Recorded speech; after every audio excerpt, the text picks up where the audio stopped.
प्यारे बच्चों नमस्कार, मैं आलोक आप सभी का लक्ष्य क्लासेज के यूट्यूब चैनल पर स्वागत करता हूं। जैसा कि मैं आपको प्रत्येक शुक्रवार को यूपीएसआई के स्पेशल क्वेश्चन जो प्रीवियस ईयर में पूछे गए हैं उन्हीं प्रश्नों को आपके लिए लेके आता हूं और वो सभी एग्जाम में पूछे गए और सबसे बेहतरीन प्रश्न हैं। और इन प्रश्नों को बच्चों आप लोग पहले हल करिएगा और फिर उसके बाद सॉल्यूशन देखिएगा और सारे प्रश्नों का उत्तर कमेंट बॉक्स में जरूर लिखिएगा। बच्चों आओ आपके सामने लेके आता हूं क्वेश्चन नंबर 1 और क्वेश्चन आपका देखिए क्या कह रहा है और इसको जरूर एक बार हल करिए। क्वेश्चन देखिए आपसे बोल रहा है कि x बटे वाई बराबर 4/7 और 5x + 4y बराबर 15, तो x का मान ज्ञात करें। एक बार बच्चों लगाओ आप लोग और देखो उत्तर कितना आता है और उत्तर को कमेंट बॉक्स में देते रहिएगा।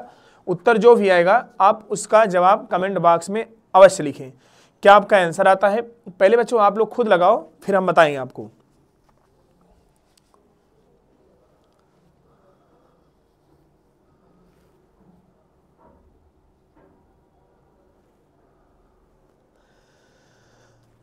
देखते सबसे पहले कौन उत्तर देता है कमेंट में, और कमेंट में सब लोग उत्तर देते रहिए। जो भी जिनका उत्तर आए उत्तर अपना जरूर लिखिए, जितना भी आ रहा हो बताते रहिएगा कमेंट के माध्यम से।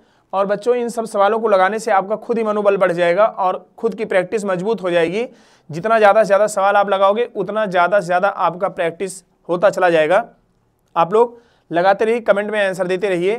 क्वेश्चन आप लोग ध्यान से पढ़िएगा, सभी लोग जुड़ जाइए। देखिए क्वेश्चन क्या बोल रहा है।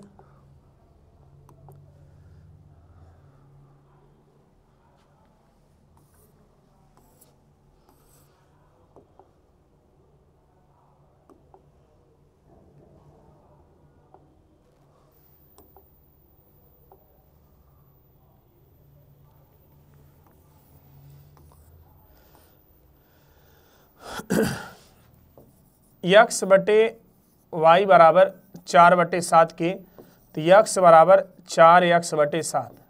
x बराबर क्या हो जाए बच्चों 4x/7। आपसे पूछा क्या गया है, पूछा गया है 5x और +4y बराबर 12 के। तो बच्चों यहाँ पर हम लोग x का मान रख देंगे 5 गुणे ये आपका y है 4y/7।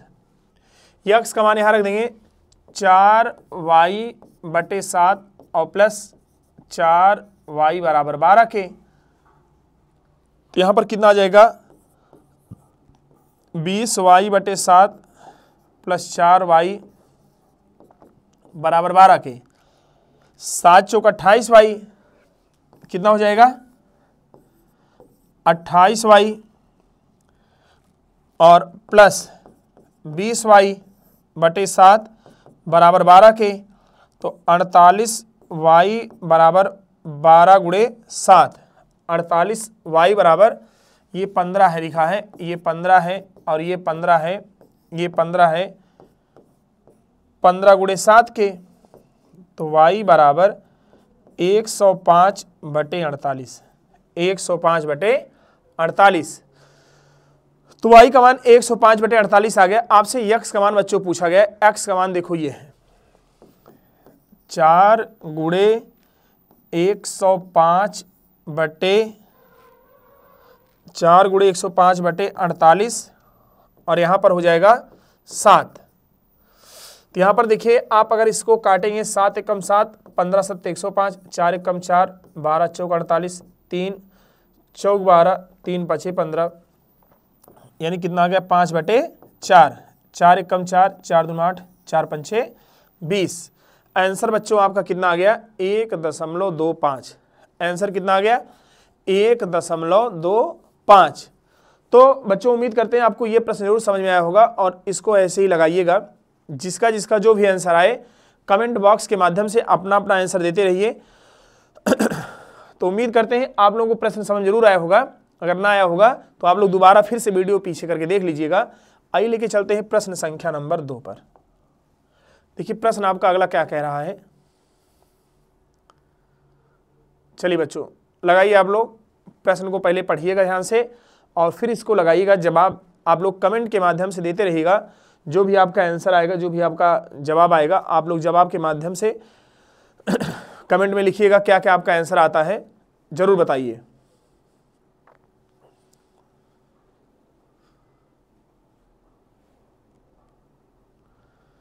लिखा गया एक निश्चित राशि में से 15% और फिर शेष फल में से 25% घटाने के बाद 4335 रुपये शेष बचते हैं, मूल राशि ज्ञात कीजिए।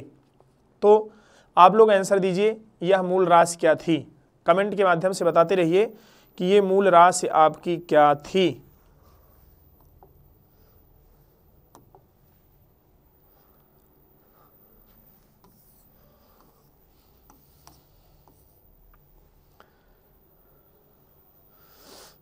देखिएगा, मान लीजिए मूल राशि थी यक्स।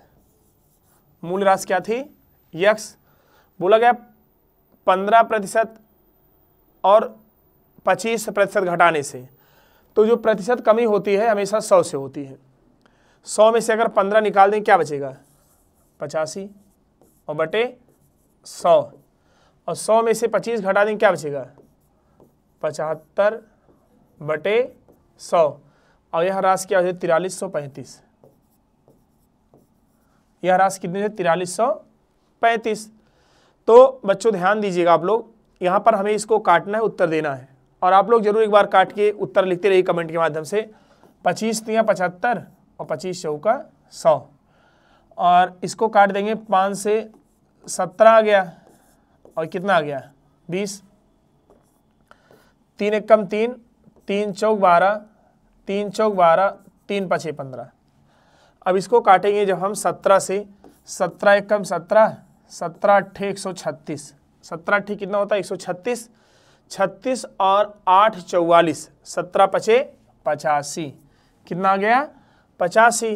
तो यक्स बटे 20 गुणे 4 बराबर 85 के, तो बच्चों यक्स बराबर आ जाएगा 85 गुणे 20 गुणे 4।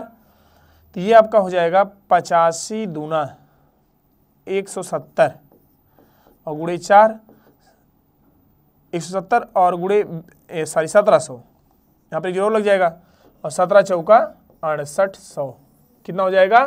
6800 रुपया। ऑप्शन नंबर कौन सही बच्चों? ऑप्शन नंबर 1, 6800 रुपया।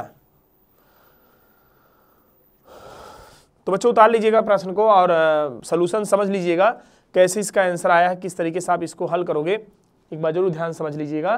फिर अगला प्रश्न देंगे आपको, और अगला प्रश्न आप लोग फिर लगाइएगा बच्चों।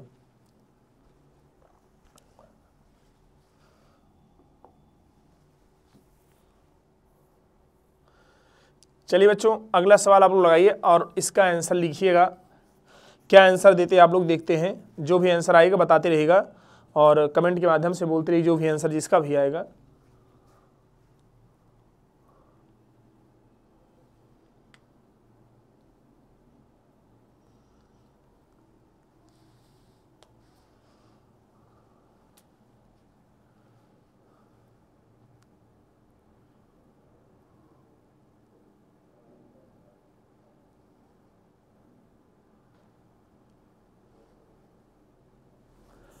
देखिए, दो संख्याएं x और y का अनुपात 4:7 है।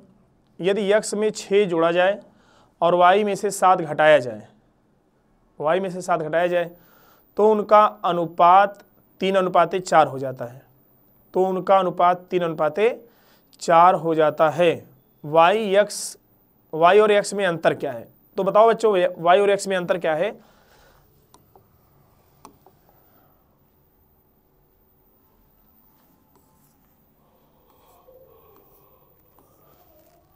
y x में अंतर आपको बताना है। x y में अनुपात 4:7 है।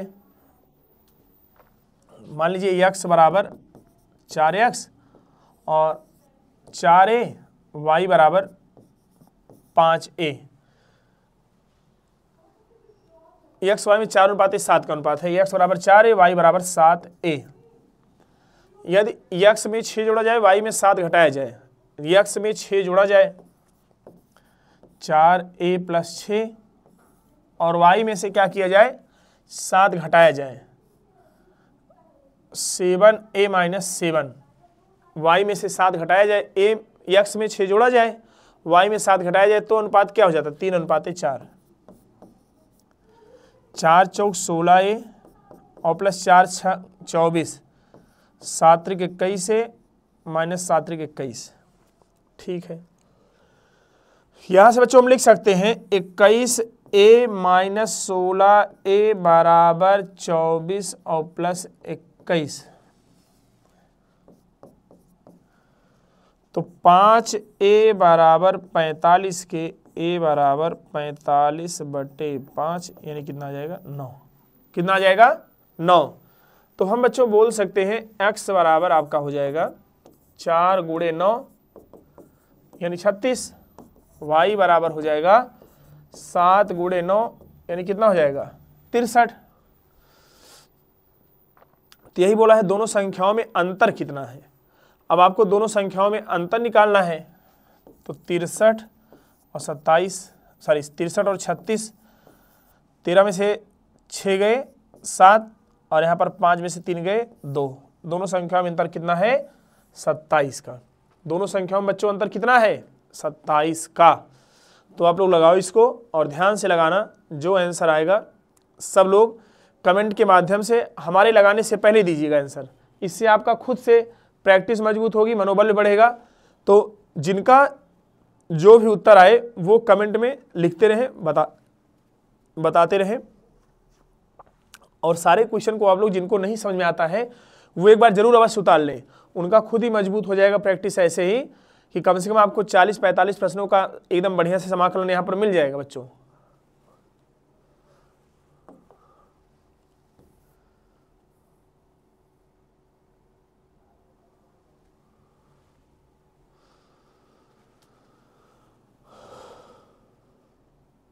लिखा है 12.5% के लाभ पर 630 रुपये में बेची गई वस्तु का क्रय मूल्य ज्ञात कीजिए। 12.5% के लाभ पर 630 रुपये में बेची गई वस्तु का क्रय मूल्य ज्ञात कीजिए। तो बच्चों लगाइएगा, जो आंसर आएगा आंसर को बताइए जरूर, क्या आपका आंसर आता है, कितना आपका आंसर आता है। कमेंट में बताते रहिए, लिखते रहिए।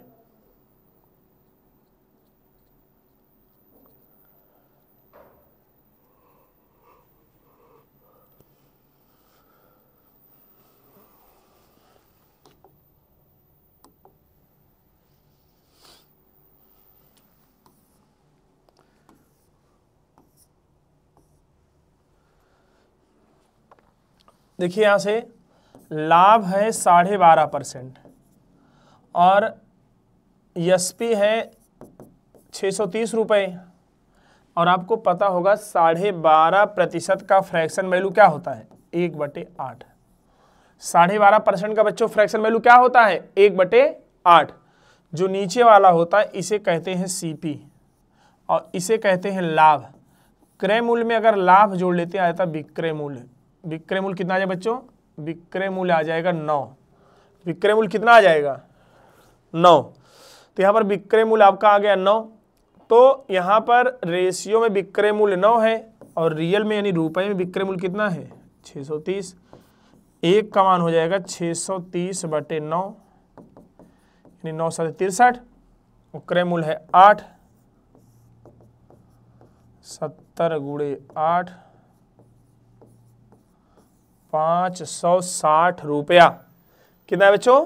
560 रुपया। उतार लो सभी लोग ध्यान से, जिनको ना समझ में आए वो दोबारा वीडियो फिर देख लेंगे। बाकी आप लोग सवाल को लगाते रहो और हर एक प्रश्न का अच्छे से समझ के आंसर दो। गलत कम से कम हो और सही ज़्यादा से ज़्यादा हो। इससे आपका खुद का मनोबल धीरे धीरे बढ़ जाएगा।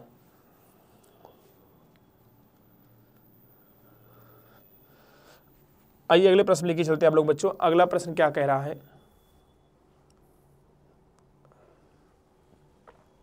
पहले आप लोग लगाइए, फिर आपको हम बताएंगे।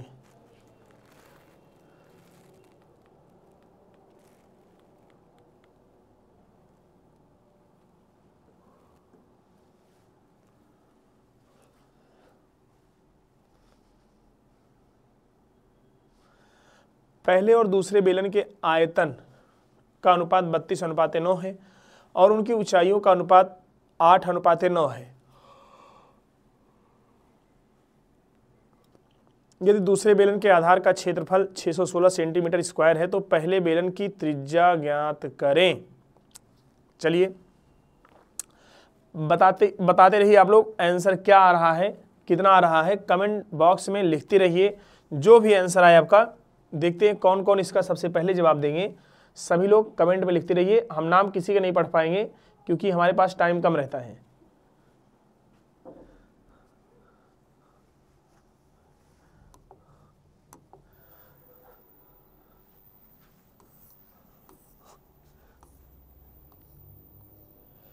बस आप लोग जवाब देते रहिए और आंसर बताते रहिए।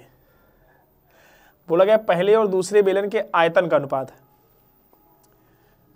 पहले और दूसरे बेलन के आयतन का अनुपात पाई R1 का स्क्वायर H1 बटे पाई R2 का स्क्वायर इंटू H2।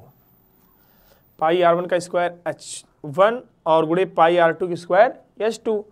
बच्चों यहाँ से पाई कट जाएगा, पाई से पाई कट जाएगा। अगर ध्यान देंगे आप लोग, आयतन का अनुपात दिया, किसका अनुपात दिया है?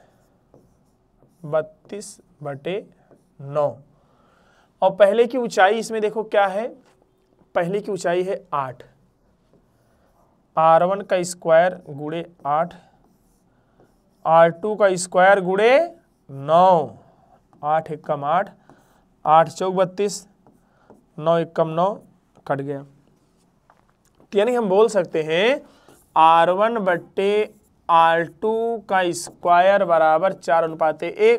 तो R1 अनुपाते R2 बराबर अंडर रूट क्या आ जाएगा 2:1। क्या आ जाएगा 2:1। यदि दूसरे बेलन के आधार का क्षेत्रफल, तो दूसरे बेलन के आधार का क्षेत्रफल 616 है। और बच्चों आधार का क्षेत्रफल बराबर आपसे पता होना चाहिए क्या होता है।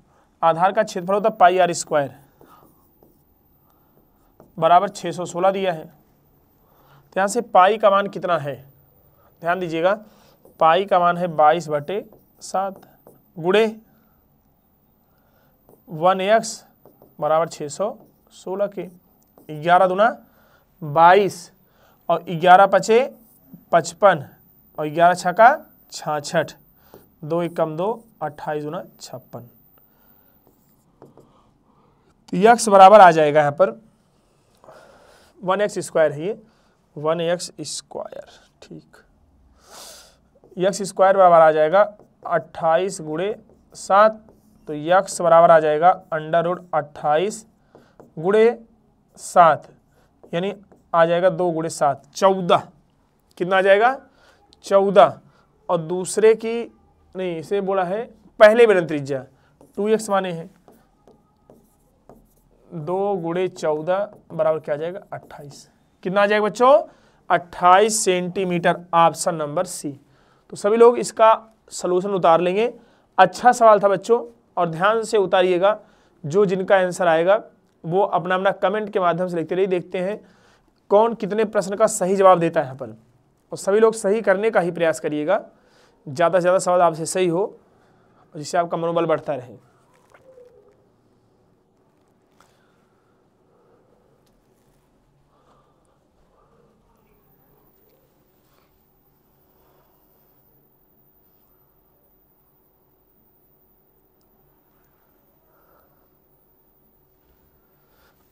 आइए लेके चलते हैं अगले प्रश्न की तरफ आप लोगों को। ये भी बच्चों बड़ा अच्छा सवाल है और आप लोग लगाइए, देखते हैं कौन क्या उत्तर देता है इसका। बड़ा अच्छा सवाल है। पहले आप प्रश्न को ध्यान से पढ़िएगा। जब तक आप प्रश्न को ध्यान से नहीं पढ़ोगे तब तक आप इसका उत्तर नहीं दे पाओगे।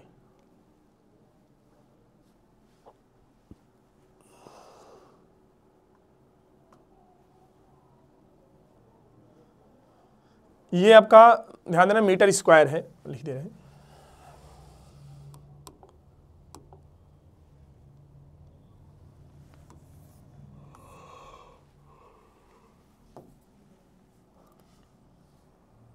ये भी आपका मीटर स्क्वायर है।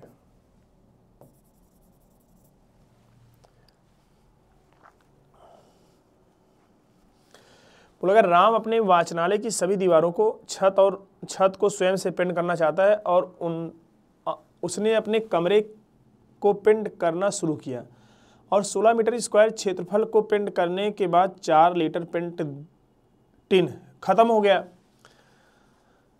यदि उसके कमरे का कुल क्षेत्रफल 176 मीटर स्क्वायर, शेष क्षेत्रफल को पिंड करने के लिए कितने पिंड टिन की आवश्यकता होगी? अच्छा सवाल है बच्चों, लगाओ और जवाब दो। जो आपका जवाब आए जवाब को बताते रहो कमेंट के माध्यम से और लगाते रहो, देखते कौन कौन सही उत्तर बताते हैं।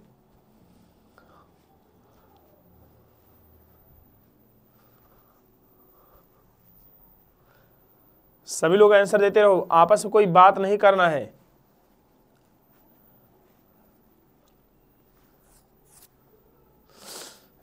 यहां पर ध्यान दीजिएगा, कुल क्षेत्रफल 176 मीटर स्क्वायर है और इसमें देखो छत एवं दीवार को पिंड करना चाहता तो उसका छत और दीवार का क्षेत्रफल, छत प्लस दीवार का क्षेत्रफल 16 है। अगर हम छत और दीवार का क्षेत्रफल पूरे के क्षेत्रफल में छत और दीवार का क्षेत्रफल घटा दें, बताओ शेष का क्षेत्रफल आएगा नहीं आएगा? 160। तो बच्चों शेष का क्षेत्रफल आ गया 160 और यहाँ पर छत और दीवार को जब पिंड करना चाहता है, उसने अपने कमरे में पिंड शुरू किया। 16 मीटर स्क्वायर के लिए 4 लीटर पिंड का टिन खत्म हो गया। 4 लीटर टिन का पिंड खत्म हो गया 16 मीटर में। तो यहाँ पर देखिए 1 मीटर को पिंड करने में कितना खपत होगा? 16/4 यानी 4 टिन। तो यहाँ पर कितना आ जाएगा? 4 मीटर स्क्वायर प्रति टिन, 4 मीटर स्क्वायर प्रति टिन, 4 मीटर स्क्वायर प्रति टिन। तो शेष क्षेत्रफल 160 मीटर स्क्वायर है। कितना है? 160। अगर 4 से भाग देंगे तो कितना आ जाएगा? यहाँ पर 4 से भाग दे देंगे तो पता चल जाएगा कितना टिन लगेगा, कितना टिन लगेगा। और इस 1 मीटर स्क्वायर में 4 स्क्वायर टिन लगता है। तो यहाँ पर अगर पूछा जाए कि 40 मीटर स्क्वायर को पेंट करने में कितना लगेगा, कितने टिन की आवश्यकता होगी, तो भाई यहाँ पर आ जाएगा 4 एकम 4, 4 दहम्मा 40। कितने टिन की आवश्यकता पड़ेगी बच्चों? 10 टिन की आवश्यकता पड़ेगी। कितने टिन की आवश्यकता पड़ेगी? 10 टिन की आवश्यकता पड़ेगी। सवाल को आप लोग ध्यान से समझ के उतारिएगा बच्चों, जो समझ में आया है उसी हिसाब से आप लोग लिखिएगा और उतारिएगा।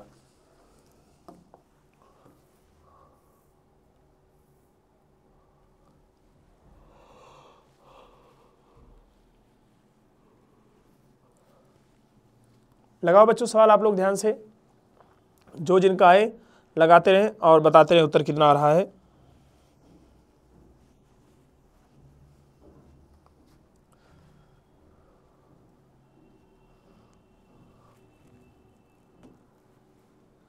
बोला गया एक परीक्षा में उत्तीर्णता प्रतिशत कुल अंकों का 35% है। एक परीक्षा में उत्तीर्णता प्रतिशत कुल अंकों का 35% है। एक छात्र 390 अंक प्राप्त करता है और उसे 65 अंक से अनुत्तीर्ण घोषित कर दिया जाता है। परीक्षा में कुल अंक कितने होने चाहिए? परीक्षा में कुल कितने अंक होने चाहिए? परीक्षा में कुल कितने अंक होने चाहिए? तो बच्चों ध्यान देना आप लोग,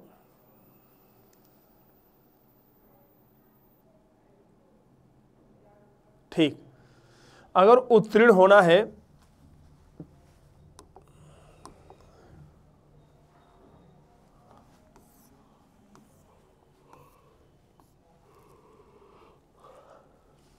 उत्तीर्ण प्रतिशत बराबर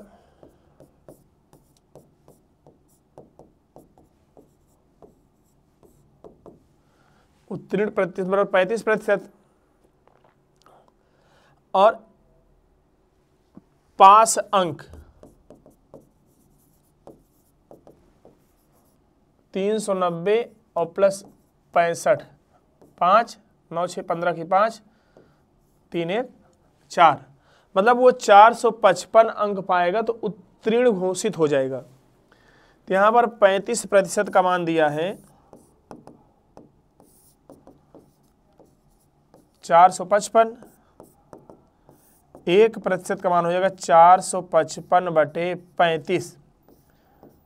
7 पचे 35, 7 छंग 42, 7 पचे 35, कितना आ गया? 1% का मान आ गया 13। अब यहां से हमसे पूछा है कुल अंक, तो कुल अंक बच्चों होता है 100%। 100% का मान कितना हो जाएगा? 1300। 100% का मान कितना हो जाएगा? 1300। लगाओ बच्चों, आप लोग उतारो ध्यान से। जो आपका लोगों का सही था वो लोग आगे भी सही करते रहे, और जिनका नहीं सही हो पाया, किसी कारणवश नहीं लगा पाए, वो बच्चे ध्यान से देखें और प्रश्न को अच्छे से पढ़ें और फिर आप जवाब दें।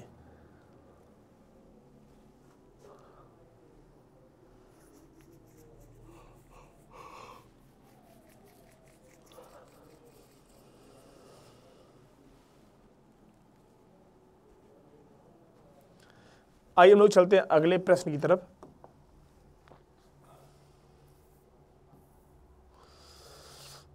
अंकित एक कुर्सी 25% के हानि पर बेचता है, और फिर यदि वह इसके लिए 900 रुपये अधिक में बेचता तो 5% का लाभ होता। ठीक,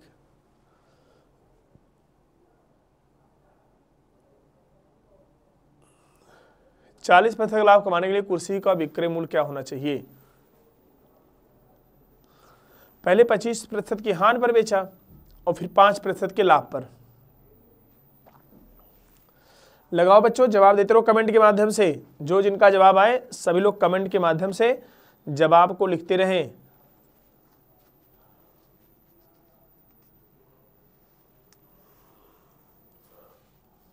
मान लीजिए सीपी है 100,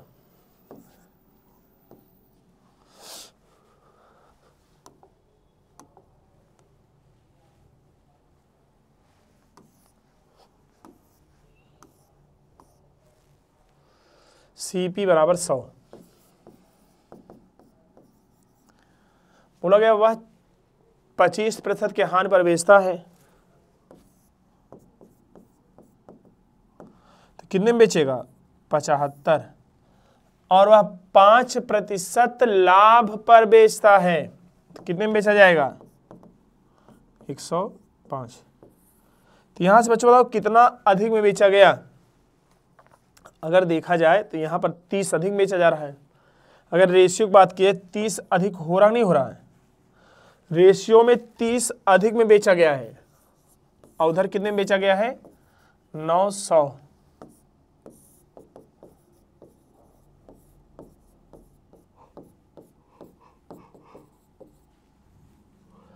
एक का मान 30 आ गया। अब यहां मान लेंगे हम लोग क्या? मूलधन बराबर 100%, क्रय मूल्य बराबर कितना हो गया? 100, यानी 3000। सीपी बराबर 3000 और लाभ बराबर 40%। अब पूछ रहा है विक्रय मूल्य ज्ञात करें। एसपी बराबर सीपी 140/100, 14 4200 रुपया। आंसर कितना आ गया? 4200 रुपया। उतारो बच्चों आप लोग ध्यान से, और सभी लोग ध्यान से लगाते रहे, सवाल का जवाब देते रहें, जिनका जो भी आए।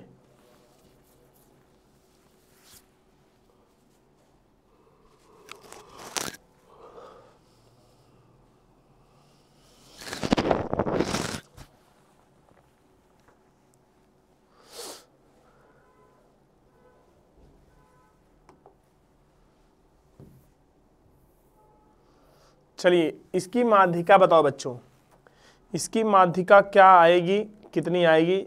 कमेंट में अवश्य लिखें। इस सवाल की माध्यिका क्या होगी?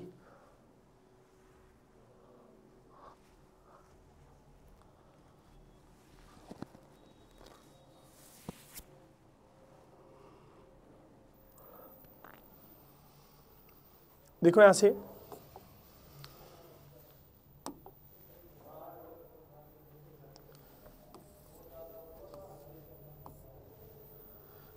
76, 83, सॉरी यहाँ से कट गया होगा,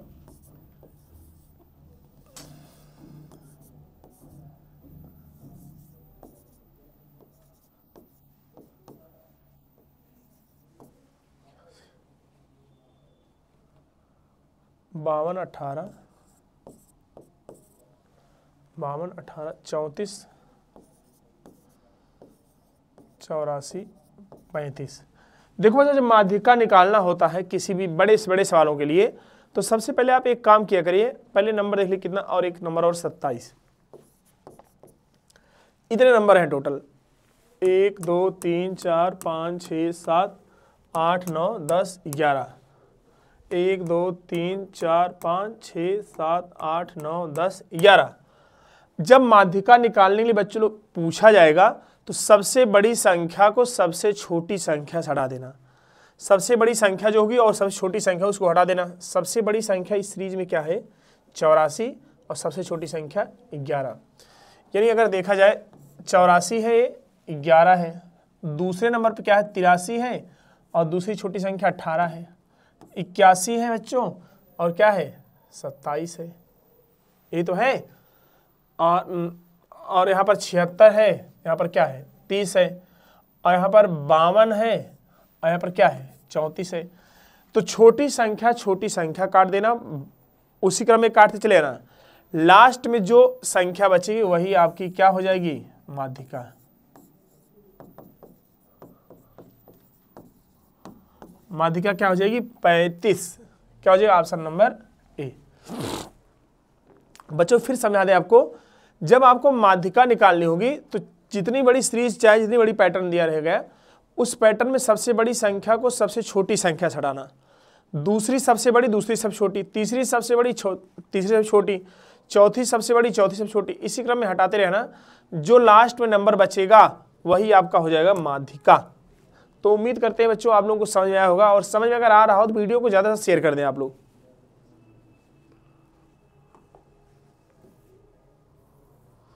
चलिए लगाइए बच्चों।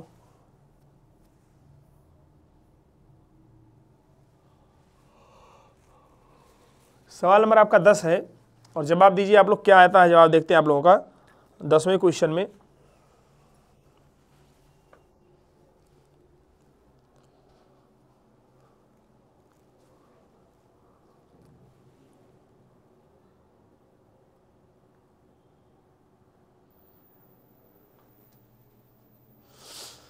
एक समबाहु त्रिभुज की भुजा 12 सेंटीमीटर है, इस समबाहु त्रिभुज के अंतःवृत्त की त्रिज्या ज्ञात करें। देखते हैं कौन कौन इसका जवाब देते हैं। समबाहु त्रिभुज के अंतःवृत्त की त्रिज्या ज्ञात करनी है, समबाहु त्रिभुज के अंतःवृत्त की त्रिज्या आपको निकालनी है।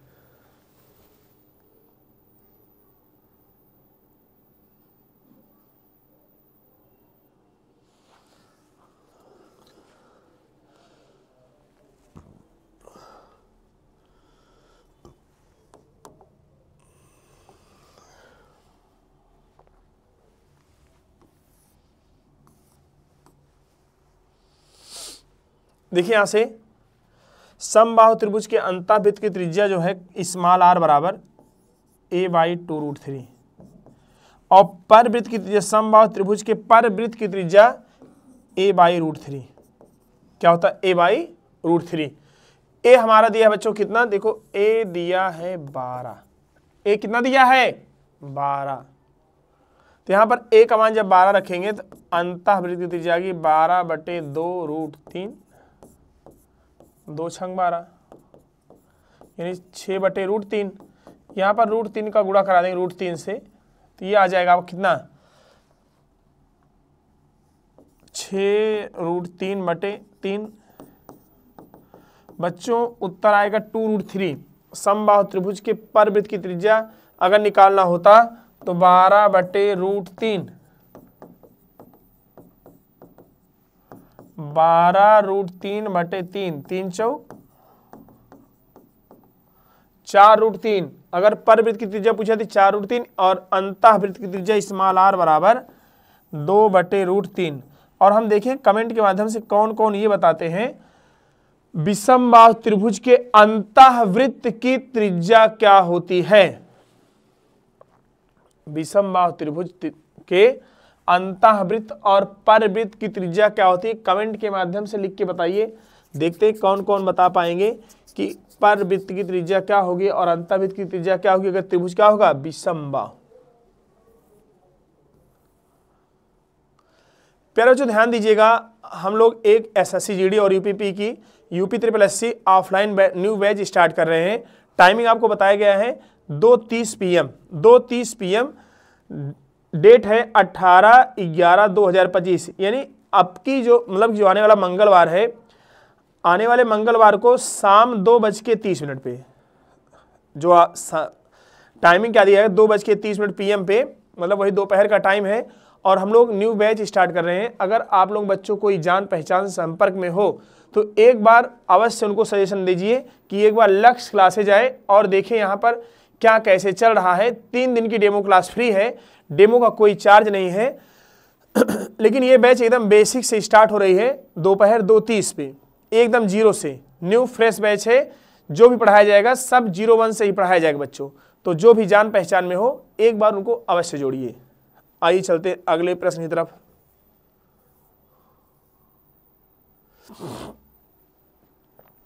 जरा सवाल पढ़िए और बच्चों जवाब दीजिए। सवाल को पढ़ के ही जवाब दीजिएगा, जो भी आएगा हमें बताइएगा।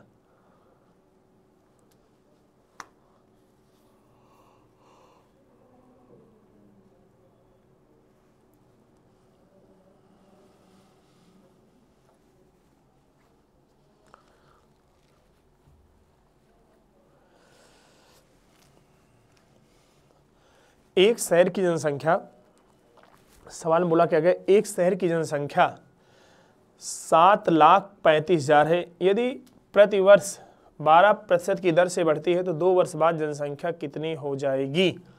2 वर्ष बाद जनसंख्या कितनी हो जाएगी? आइए देखते हैं।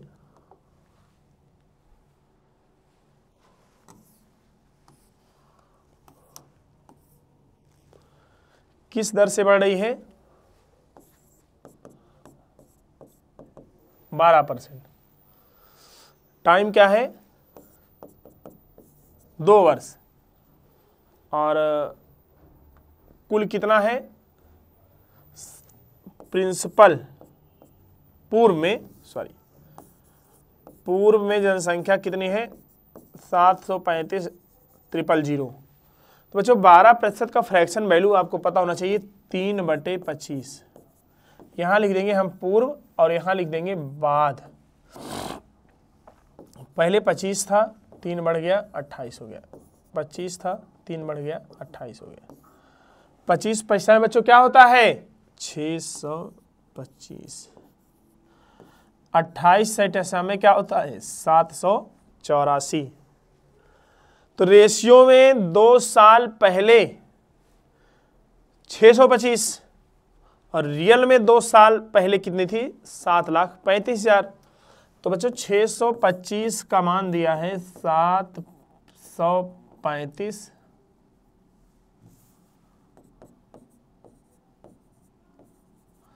000। तो एक का मान आ जाएगा 735 625। ठीक, इसको काटा जाए। अगर काटे हम इसको तो ये हो जाएगा 735, 25 दूना 50, 25 नवैया 225, 25 नवैया कितना होता है? 225 और 10 बचा। यहाँ पर ध्यान दीजिएगा, थोड़ा ऐसे काटिए यूनिक तरीके से। 735 गुणे 1000 बटे 25 गुणे 25, 25 चौका 100, 5 5 25, 5 8 40, 5 एकम 5, 2 7, 5 चौक 20, 5 7 35। तो यहाँ पर कितना आ जाएगा? थोड़ा ध्यान दीजिएगा। 5 एकम 5, हाँ ठीक है। 8 7 56, 8 7 56 और 8 चौक 32, 32 5 37, 8 1 कम 8, 3 11, कितना आ गया 1176, 1176 आ गया। अब यहां पर किसका मान पूछा है 784, 784 तो गुणे 784 कर देंगे। अगर इसको देखा जाए ये क्या है 784 है, तो यहाँ पर अगर ये लास्ट अंक देखा जाए 6 24 और यहाँ पर देखा जाए लास्ट अंक क्या है 4, तो आ जाएगा 9 21 984। बच्चों जैसे आप गुणा कराना चाहो गुणा करा सकते हो, लेकिन थोड़ा सा आसान आपके लिए हो जाएगा कि आप इसको जो है यूनिट डिजिट से देख के 6 24 लास्ट संख्या क्या है 4, बाकी गुणा आप स्वयं से करवा लीजिएगा। आंसर क्या आएगा 92 19 84।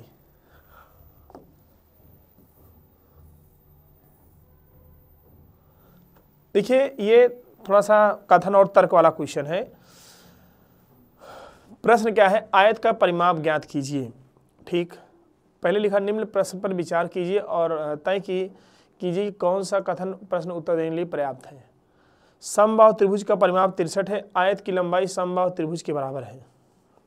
ठीक, आयत की लंबाई आयत की चौड़ाई से 50% अधिक है, या तो एक या तो दो पर्याप्त है, आइदर आ जा रहा। चलो ठीक, केवल दो पर्याप्त है, एक और दो दोनों पर्याप्त है, केवल एक पर्याप्त है। लगाइए बच्चों कौन सा विकल्प इसमें सही है, आप लोग इसको बताइए कमेंट के माध्यम से, और खुद से प्रयास पहले करिए, कॉपी कलम ले लीजिए और लगा के आंसर बताइए। नहीं तो आप ऐसे बस कॉपी पेस्ट करेंगे तो आंसर बार बार आपका आएगा, लेकिन आप अपने आप से सेटिस्फाइड नहीं होंगे। तो कोई किसी से बात नहीं करेगा, जो जिसका आंसर आए अपना अपना आंसर दो, दूसरे का आंसर देख के आंसर ना दो। ये जो लोग करते हैं उनको हम जानते हैं, जो दूसरों का आंसर देख के आंसर मैच करवा के आंसर बोलते हैं उनको हम जानते हैं, लेकिन वो ऐसा हरकत ना करें, अपना लगा के दें। सवाल में लिखा है त्रिभुज का परिमाप, समबाहु त्रिभुज है जिसकी सभी साइड आपस में इक्वल हो, वो क्या होता है समबाहु त्रिभुज।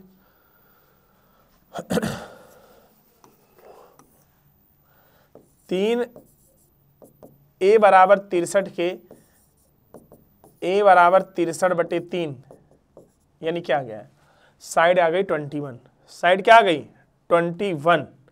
बोला आयत की लंबाई समबाहु भुजा के बराबर, आयत की लंबाई मतलब हो गया समबाहु की भुजा के बराबर। चलो कोई बात नहीं। फिर बोला है आयत की लंबाई चौड़ाई से 50% अधिक है, आयत की जो लंबाई है वो चौड़ाई से क्या है 50% अधिक है, तो ये हो जाए कितना,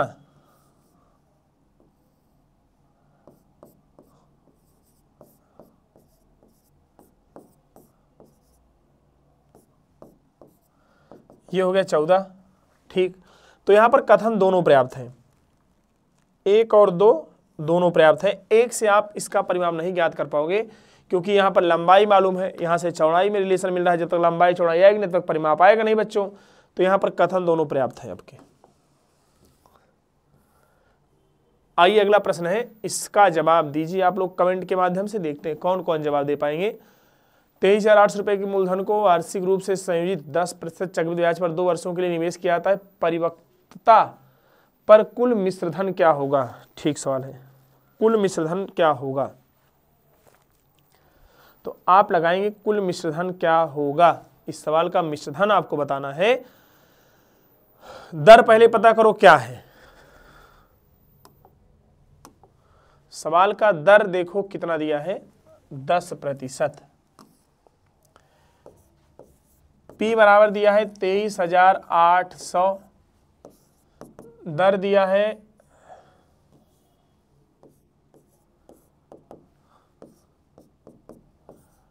टाइम है 2 वर्ष। तो बच्चों 10% का फ्रैक्शन वैल्यू क्या होता है 1/10। 10% का फ्रैक्शन वैल्यू क्या होता है 1/10, प्रिंसिपल और अमाउंट। 10 से 11, 10 से 11, 2 वर्ष का मूलधन 100 और मिश्र धन 121। मिश्रण कितना हो गया 121। तो 100 का मान दिया है कितना 23,800। 100 का मान बच्चों दिया है 23,800। एक का मान आ जाएगा 23,800 बटे 100। 238 आपसे पूछा 121 का मान। 238 गुणे 121, तो यहाँ पर गुणा अगर कराया जाए 238 का 121 से तो यहाँ पर कितना आएगा, ध्यान दीजिएगा, इसको ऐसे कर लिया जाए 238 गुणे 100 प्लस 21, तो 238 के पीछे लग जाएगा 00, ठीक। 238 पीछे क्या लग जाएगा 00। अब यहाँ पर 21 अट्ठे 168 की 8 हासिल कितना हो जाएगा 16। 21 तिहाई 63, 63 और 16 क्या हो जाएगा 79, और 21 दूना 42, ये यहां लगेगा 6 वाली।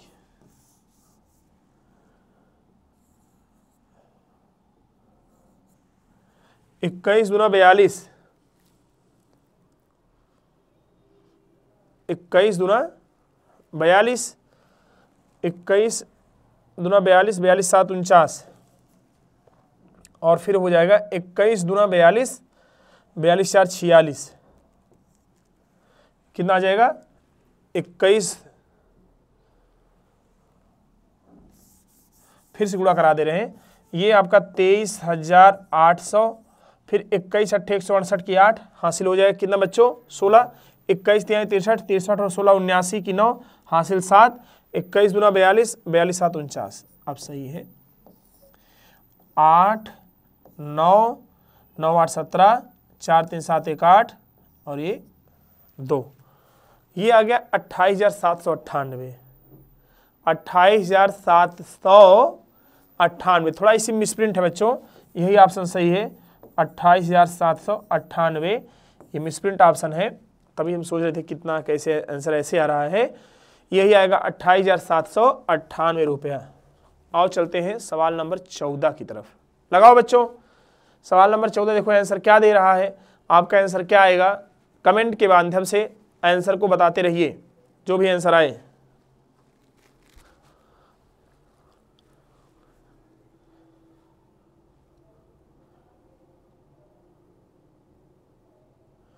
₹3596 की धनराशि ए बी सी के बीच 1/6, 1/8 और 1/9 के अनुपात में विभाजित किया जाता है। बोला गया है ए सी के हिस्सों के बीच में अंतर कितना होगा, लगाओ।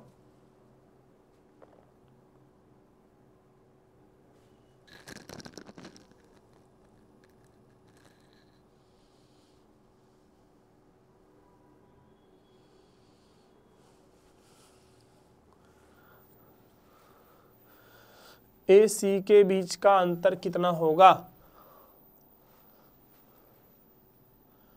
देखो यहां से क्वेश्चन क्या बोल रहा है,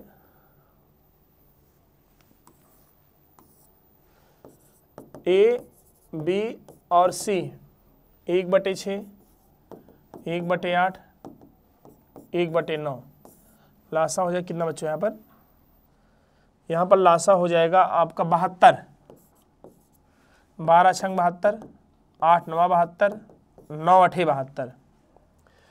अब यहाँ पर टोटल हिस्सा कितना आ रहा है 12 9 21, 21 8 29, तो टोटल हिस्सेदारी बच्चों है 29, 29 का मान दिया कितना 3596, एक का मान आ जाएगा 3596 बटे 29, 29 एकम 29 कितना आया 29 एकम 29 और 6 35, 29 दूना 58, 29 दूना कितना होता है बच्चों 58, 58 कितना 11, 116 हो गया, 29 चौका 116, 29 चौका 116 पूछा गया है ए और सी के हिस्से में अंतर क्या है, ए और सी में कितना अंतर है 4, रेशियो में 4 का अंतर है, रियल में कितने का अंतर आएगा 4 गुणे 124, 496, कितने का अंतर आएगा 496। आइए चलते हैं, उतार लो पहले बच्चों आप लोग ध्यान से, फिर उसके बाद अगले प्रश्न की तरफ चलते हैं हम लोग। अगला प्रश्न आपसे क्या कह रहा है?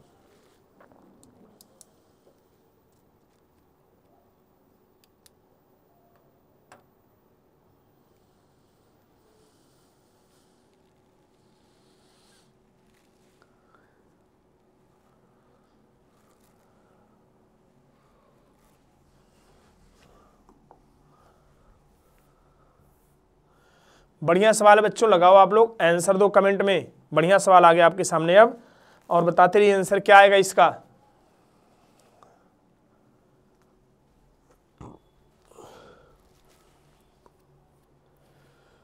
दस पुरुष 15 दिन में एक कार्य पूरा कर सकते हैं, 15 महिलाएं 12 दिन में कर सकते हैं, और सभी 10 पुरुष 15 महिलाएं एक साथ कार्य को करते हैं, तो काम कितने दिनों में पूरा हो जाएगा? लगाओ बच्चों, और आंसर कमेंट के माध्यम से लिखते रहिए, जो भी आंसर आए, और अपना लास्ट मिला लेना कितना क्वेश्चन हमने सही किया है। ये बटे सही में है।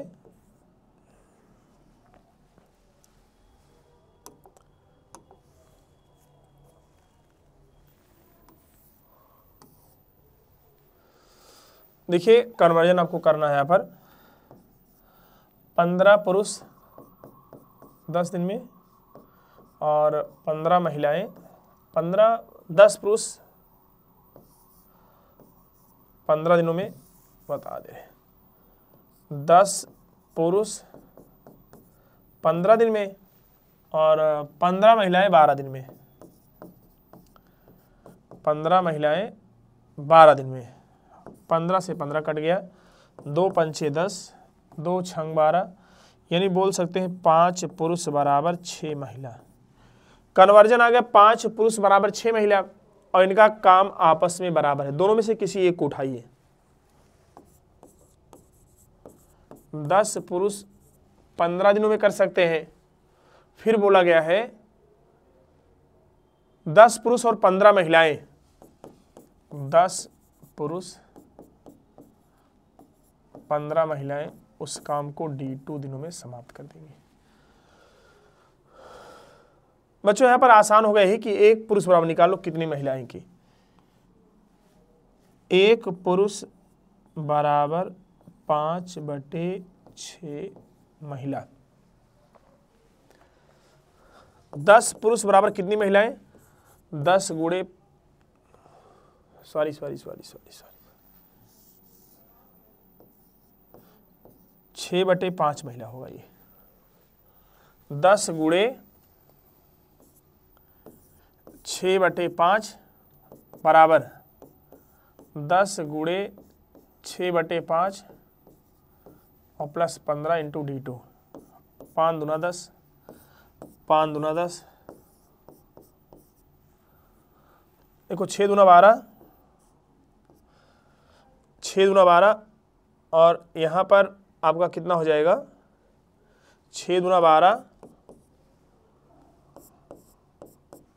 और 15 12 27 गुणे D2 हो जाएगा। 3 9 27, 3 दूना 6, 3 त्रिक्का 9, 3 पछे 15, 5 दूना 10, 10 दूना 20, D2 बराबर 20/3, 3 6 18, 6 सही 2/3, कितना आ जाएगा? 6 सही 2/3 दिन। ऑप्शन नंबर 3 सही है बच्चों। पहले उतार लो बच्चों, फिर अगला सवाल आपको दे, फिर अगला सवाल आप लोग लगाओ, जो भी आंसर आए बताते रहो, लगाते रहो सवाल को।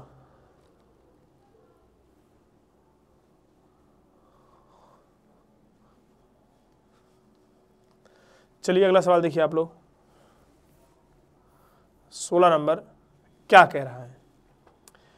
पहले आप लोग जवाब दीजिए, फिर हम बताएंगे क्या आंसर आएगा, और फिर मिलाइएगा आप लोग क्या सही है क्या गलत है।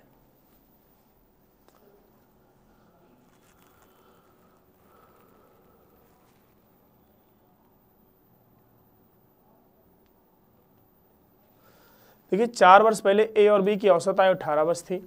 ए, बी और सी की औसत आयु 24 वर्ष है। 8 वर्ष बाद सी की आयु क्या होगी? ठीक है, 4 वर्ष पहले ए और बी की औसत आयु दिया गया है।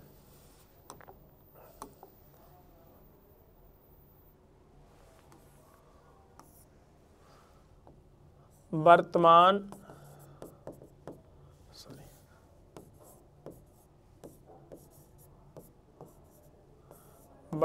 में ए और बी के आयु का योग 18 + 4 = 22 वर्ष। कितना होगा? 18 + 4 = 22 वर्ष, और 18 + 4 बराबर यानी हो गया 22 वर्ष। वर्तमान में ए और बी के आयु का योग 18 + 4 यानी 22 वर्ष हो गया। तो यहाँ से हम लोग क्या करेंगे बच्चों, वर्तमान में ए और बी के आयु का योग 22 वर्ष आ गया। अब ए + बी + सी के आयु का योग निकाल लो।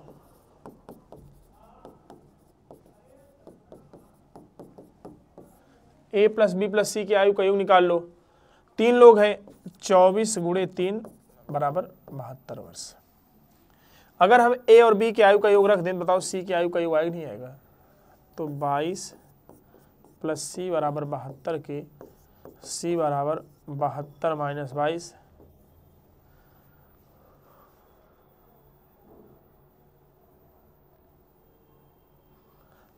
आयु का योग निकालेंगे 22 × 2 = 44 हो जाएगा ये। तो यहाँ रख देंगे 44, कितना रख देंगे? 44, 72 - 44 बराबर सी के, सी बराबर आ जाएगा 12 में से 4 गए 8 और 6 में से 4 गए 2, 28 वर्ष। तो बोला है 8 वर्ष बाद सी की आयु, सी की आयु 8 वर्ष बाद। 28 8 कितना होता है बच्चों? 36 वर्ष। 28 8 कितना होता है? 36 वर्ष।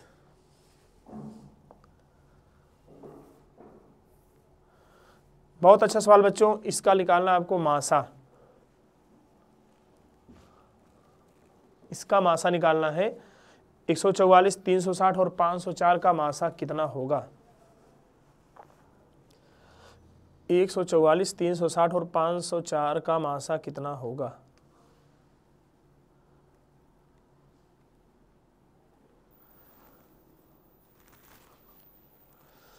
तो यहां पर हम क्या करेंगे, इनका मासा निकालना है।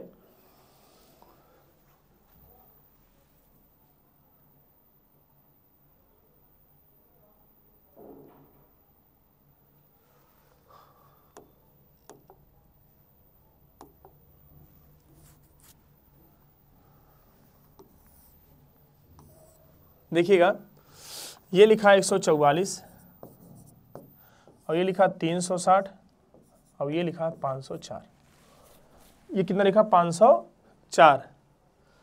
तो ये आपका हो जाएगा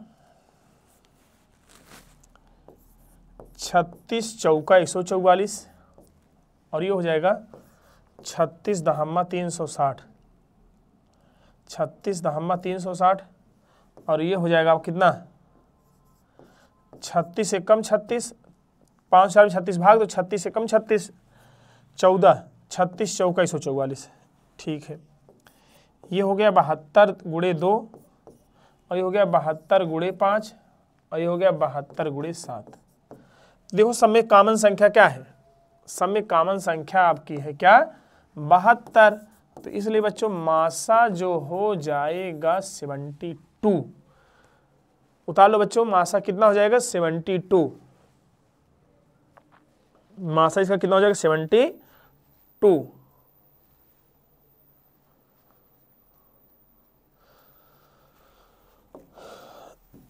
अगला प्रश्न देखिए बच्चों, और आप लोग पहले लगाइए, अच्छा सवाल है। देखते हैं आंसर कौन कौन देगा इसका। सवाल बोला गया, एक व्यक्ति 2 मेज को प्रति 720 की दर से बेचता है। एक पर उसे 20% का लाभ और दूसरी पर 20% का हानि होती है, तब ज्ञात कीजिए संपूर्ण लेन देन में कुल कितनी हानि लाभ हुआ है।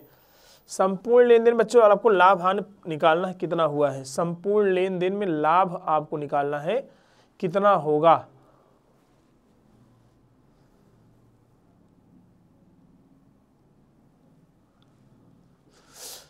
देखो एक पर हुआ है यहां पर,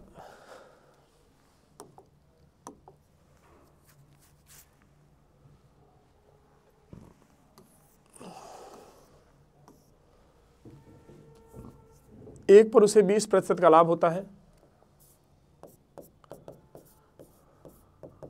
और दूसरे पर उसे जो है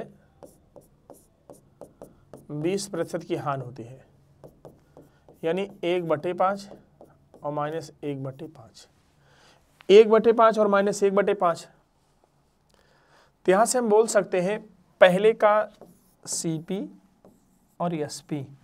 पहली वस्तु 5 में खरीदी गई, 6 में बेच दी गई, दूसरी 5 में खरीदी गई, 4 में बेच दी गई। लेकिन ये बोला गया है एक व्यक्ति 2 मेजों को प्रति 720 रुपए की दर से बेचता है, मतलब एक का 720 है, सभी का SP क्या है, इक्वल है। तो यहाँ पर हम गुणा करा दें किसका, 2 का, यहाँ पर 3 का, तो हो गया 10:12 और हो गया 10:12, नहीं सॉरी 15:12, 25 आ गया CP और 24 आ गया SP, यानी एक का हानि हो रहा है। हमने एक वस्तु को कितने बेचा है, 12 में, और उधर बेचा है 720 में। एक का मान आ जाएगा 720/12, 12 छंग 72, 12 छंग 72, तो हानि क्या हुआ, 60 रुपए का। कितना रुपए का, 60 रुपए का बच्चों हानि हुआ है। लगाते रहिए आप लोग और कमेंट के माध्यम से आंसर देते रहिए। चलिए अगले प्रश्न तरफ लेके चलते हैं आप लोगों को।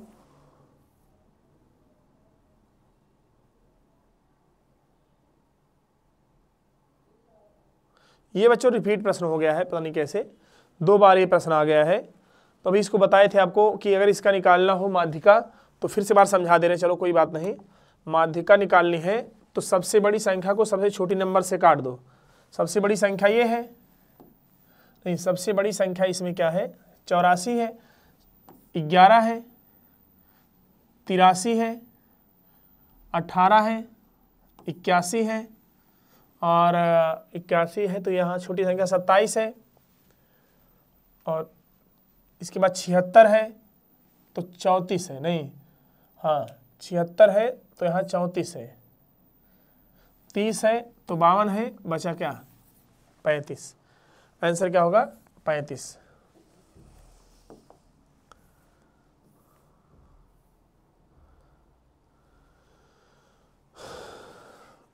एक बेलन जिसकी त्रिज्या 20 सेंटीमीटर और ऊंचाई 50 सेंटीमीटर है, कुल पृष्ठीय क्षेत्रफल और वक्र पृष्ठीय क्षेत्रफल का अनुपात ज्ञात करें। तो भाई जिसको इसका फार्मूला याद होगा वही लगा पाएगा बच्चों। जो लोग बेलन के वक्र पृष्ठीय क्षेत्रफल और बेलन के पृष्ठीय क्षेत्रफल कुल पृष्ठीय क्षेत्रफल का फार्मूला जानते हैं वही इस प्रश्न का सही जवाब दे पाएंगे। और पहले आप लोग जवाब दीजिए और बताते रहिए कमेंट में कि उत्तर क्या आएगा, इस सवाल का उत्तर क्या आएगा। जो आपको समझ में आए वैसे लगा कमेंट में भेजिए।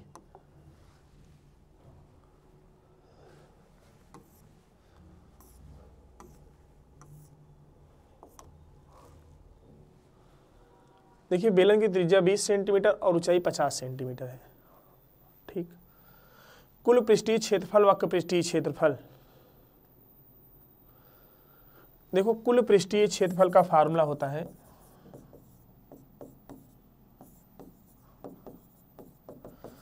2πr ब्रैकेट में h प्लस r और पृष्ठीय क्षेत्रफल 2πrh, इसी का अनुपात पूछ रहा है।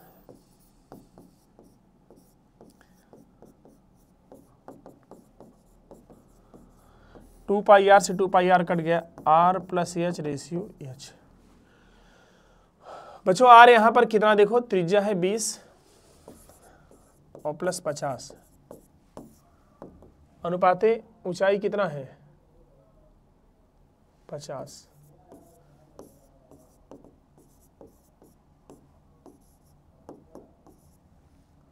सात रेशियो 5, ऑप्शन नंबर 2। तो बच्चों शायद समझ में आ गया होगा, त्रिज्या और ऊंचाई का अनुपात, सॉरी वक्र कुल पृष्ठीय क्षेत्रफल और वक्र पृष्ठीय क्षेत्रफल का अनुपात पूछा था 7:5।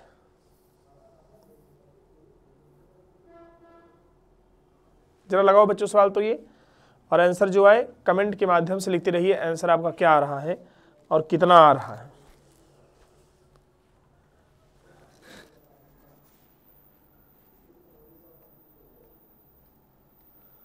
यदि राधा 26 किलोमीटर प्रति आवर की गति से दौड़ती है तो उसे 1950 मीटर की दूरी तय करने में कितना मिनट समय लगेगा।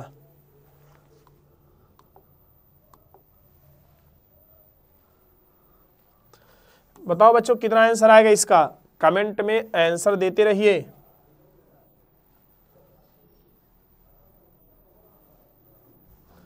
डिस्टेंस आपको दिया 1950।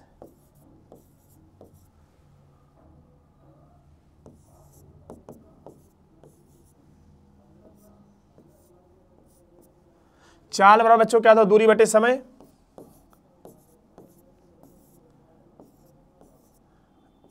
अब जरा देखो यहां पर ये मीटर में है, 1 किलोमीटर प्रति आवर्स है, तो यहां पर 5/18 से गुणा कर देंगे और गुणे 60 कर देंगे। क्यों?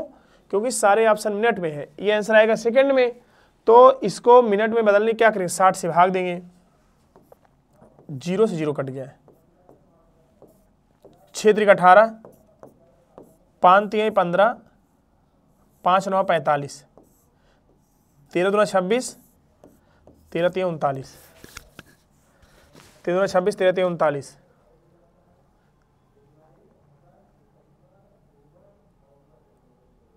अब यहां से बच्चों कितना बचा देखो,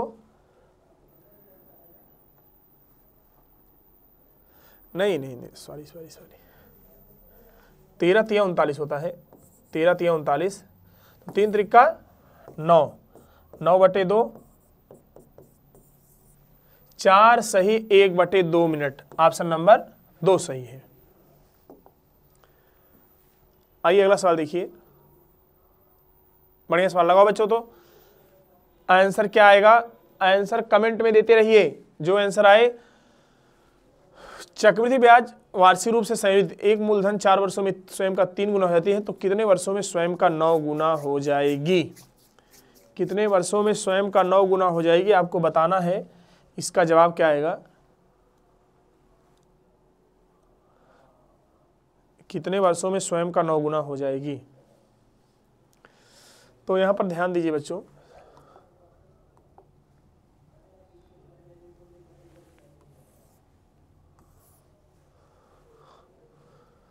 चार वर्षों में स्वयं का 3 गुना। अब बताइए अगले 4 वर्षों में स्वयं का फिर 3 गुना हो जाएगा। ये 3 त्रिका कितना हुआ, 9 गुना हो गया, और 4 4 8, 8 वर्ष में कितना गुना हो गया, 9 गुना। 8 वर्ष में, हाँ सॉरी, 8 वर्ष में कितना गुना हो गया, 9 गुना। आइए 23 नंबर सवाल लगाइए आप लोग। 7 सेंटीमीटर त्रिज्या वाले वृत्त का क्षेत्रफल क्या है। 7 सेंटीमीटर त्रिज्या वाले वृत्त का क्षेत्रफल क्या है।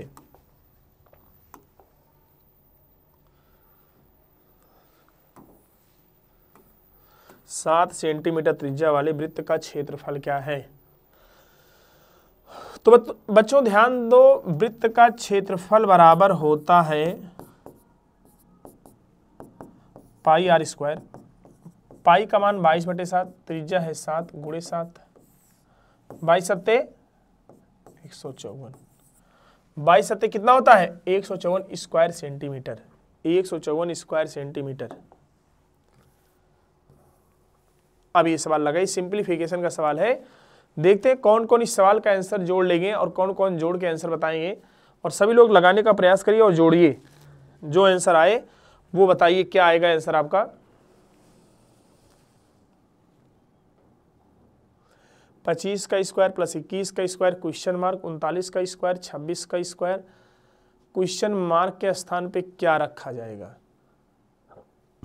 कमेंट में बताते रहिए, जो जिनका आंसर आए कमेंट में लिखते रहिए, बताते रहिए सभी लोग।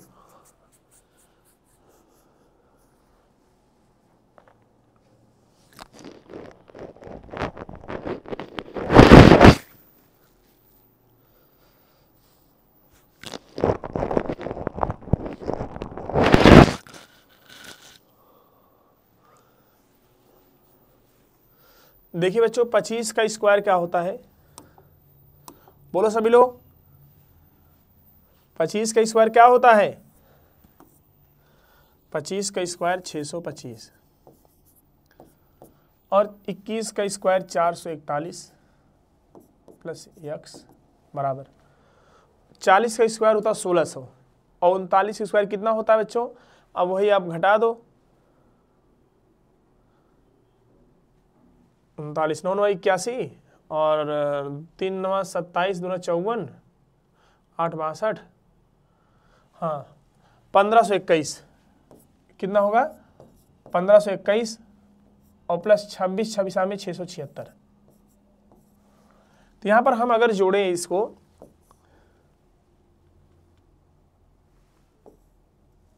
अगर हम इसको जोड़ें यहाँ पर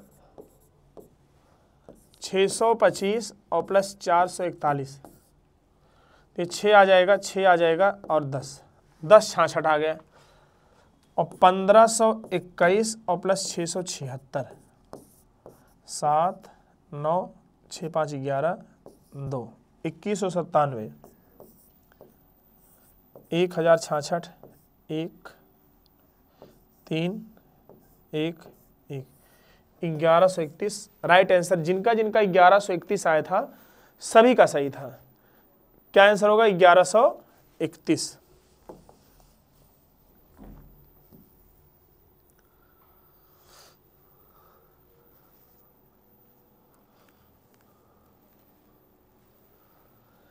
गुड़िया बेचते समय 20% हानि और 15% लाभ के बीच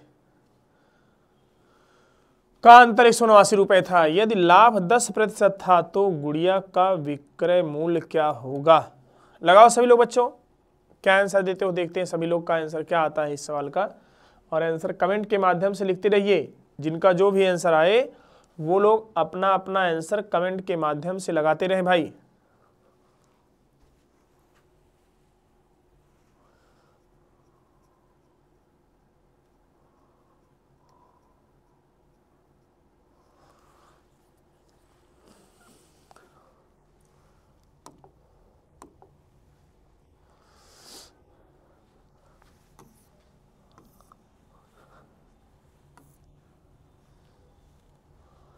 देखिए पहले 15% लाभ और 20%, 15% लाभ और 20% हानि। मान लो सीपी था 100, 15% 20% हानि क्या हो जाएगा? 80, 15% लाभ 115। देखो इन दोनों के बीच का अंतर कितना है? 20 ये 15 ये 35, 35 का मान दिया 189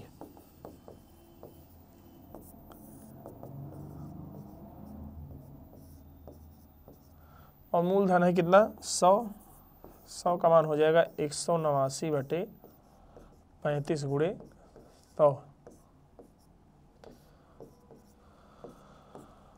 7 दूना 14, 7 सत्ते 49, तो 27 गुणे 20 यानी आ गया 540। 540 आ गया। अब बोला 10% लाभ था तो विक्रय मूल्य क्या होगा? ये सीपी है।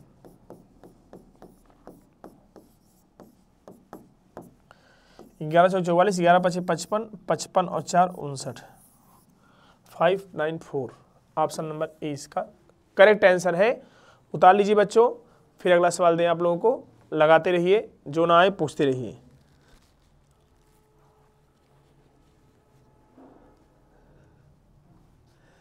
जिनको ना समझ में आए पूछे ना, वीडियो फिर से पीछे करके देख लें, क्योंकि दोबारा बताने का हमारे पास कोई ऑप्शन नहीं है, नहीं तो हम दोबारा बता देते। इसे जिनको कम समझ में आया है सवाल वो वीडियो पीछे कर लें और फिर से वो देख के लगाएं।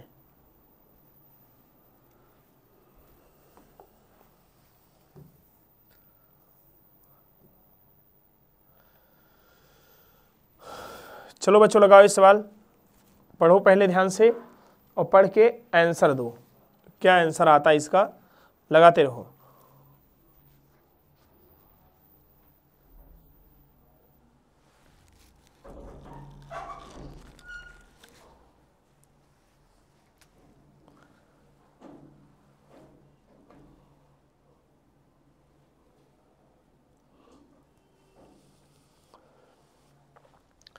एक दुकानदार ने 2 प्रकार के चावल खरीदे। चावल ए का क्रय मूल्य 45 रुपये प्रति किलोग्राम था तथा चावल बी का क्रय मूल्य था 66 रुपये प्रति किलोग्राम था। बोला गया है उनमें से इस प्रकार मिलाया गया कि मिश्रण का मूल्य 52.5 रुपये प्रति किलोग्राम है। दोनों प्रकार के चावल के मिश्रण का अनुपात क्या होगा? आइए बच्चों,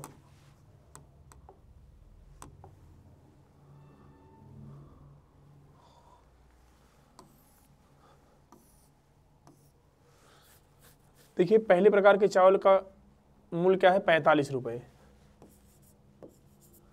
और दूसरे प्रकार के चावल का मूल्य क्या है? 66 रुपये। और इनको जब मिला के मिश्रण बनाया गया तो इनका मिश्रण का मूल्य क्या आ गया? 52.5 रुपये। इनका बच्चों अंतर कितना आएगा? 45 7 52 7.5।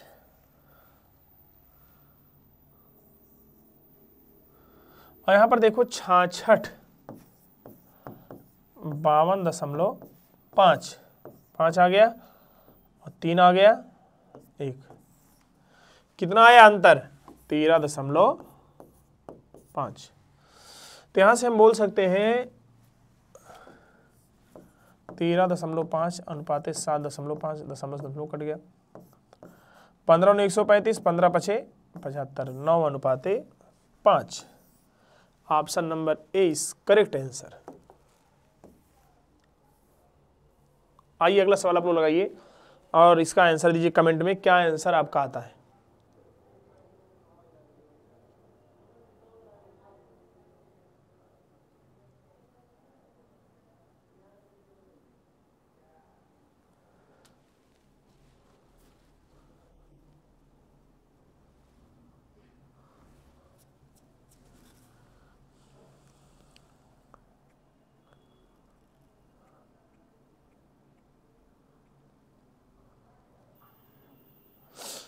देखिए यहां से एक कंपनी में 60% कर्मचारी पुरुष और शेष महिलाएं हैं। यदि 60% पुरुष विवाहित हैं जबकि 40% महिलाएं अविवाहित हैं। कंपनी में विवाहित कर्मचारियों की संख्या 120 है तो कंपनी में कुल कर्मचारियों की संख्या क्या है?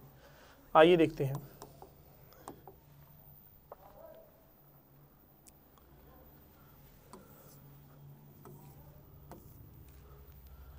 पुरुष हैं 60%। कितने प्रतिशत? 60%। तो महिलाएं क्या होंगी? 40%। ठीक। 60% पुरुष विवाहित है तो यहां पर 60 का निकाल लेंगे 60%। 36 विवाहित आ गई। कंपनी में 40% महिलाएं अविवाहित हैं तो विवाहित महिलाएं क्या हो जाएंगी? 60%, यानी 24 आ गया। अगर टोटल जोड़ा जाए कितना हो गया? सॉरी, टोटल जोड़ा जाए 60। विवाहित कर्मचारियों की संख्या कितनी है? 60। और 60 का मान क्या है? 120। एक का मान क्या हो जाएगा? 120/60, यानी कितना आ जाएगा? 2। और 100% का मान क्या आ जाएगा? 200।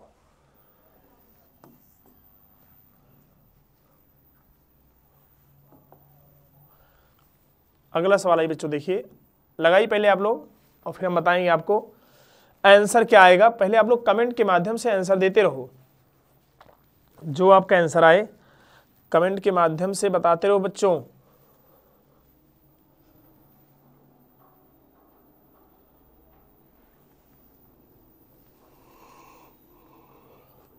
पिता माता और पुरुष की आयु क्रमशः 7:4 के अनुपात में है। उनकी आयु का योग 84 वर्ष है तो माता की आयु पिता की आयु का लगभग कितना प्रतिशत है?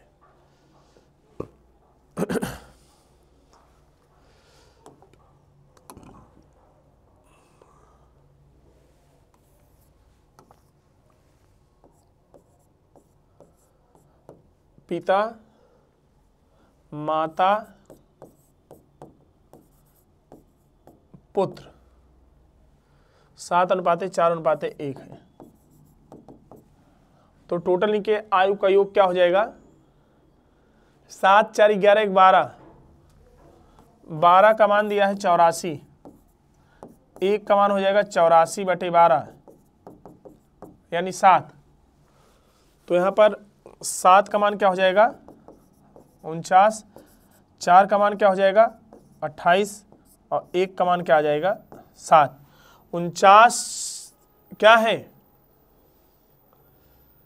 49 आपके पिता हैं, 28 माता है, 7 पुत्र हैं और इनका योग क्या है 84 है। तो बोला गया है आपसे क्या इसमें माता की आयु पिता की आयु का, माता की आयु 28 है, पिता की आयु का 7 7 49, 7 चौक 28, 400/7, 7 5 35, 5 40, 7 7 49, लगभग बच्चों आ जाएगा 57%। कितना आएगा 57%। चलो लगाओ बच्चों अगला सवाल, देखते हैं किसका किसका आंसर आता है इसमें, और जिनका जिनका आंसर आए वो आंसर कमेंट के माध्यम से लिखते रहें।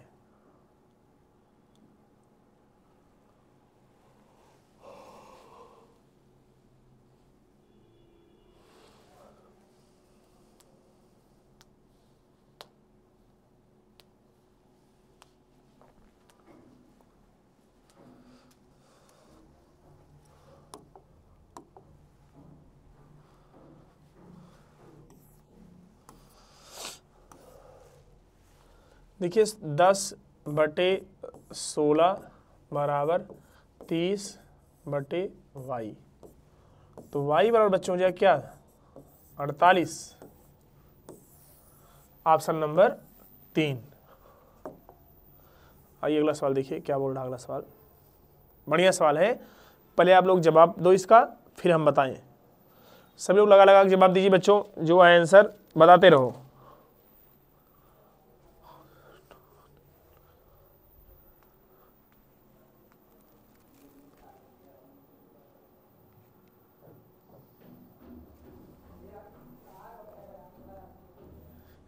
ए और बी मिलकर किसी कार्य को 5 दिनों में पूरा करते हैं। यदि ए 6 दिन तक अकेले कार्य करता है और 3/4 कार्य पूरा करने के बाद छोड़ देता है, ठीक है, शेष कार्य भी पूरा अकेले करता है, तो कुल कार्य करने में कितना समय लगेगा।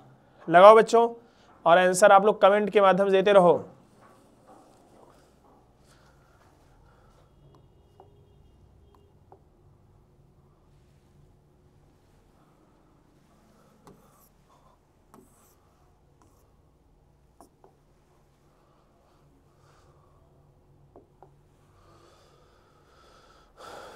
ए और बी मिलकर कितने दिन करते हैं, देखो बच्चों ए प्लस बी मिलकर 6 दिनों में 5 दिनों में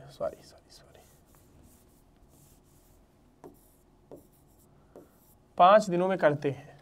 ए और बी मिलकर कितने दिनों में 5 दिनों में करते हैं। ए 6 दिन तक कार्य अकेले करता है, ठीक है, ए 6 दिन तक कार्य अकेले करता है। ए जो है 3/4 कार्य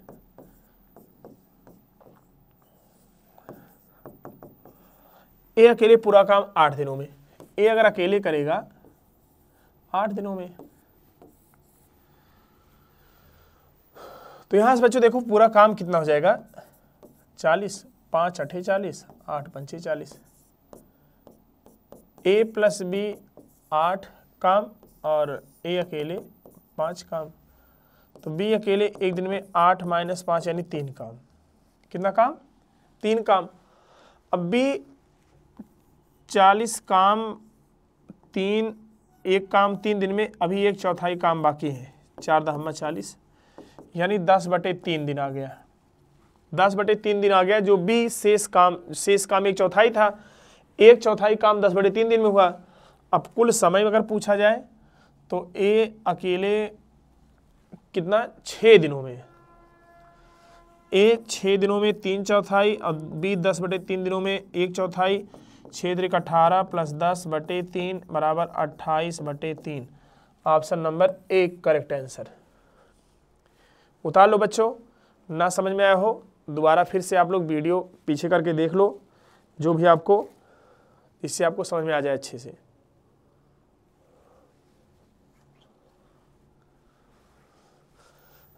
आइए अगले प्रश्न तरफ ले चलते हैं। अगला प्रश्न क्या कह रहा है,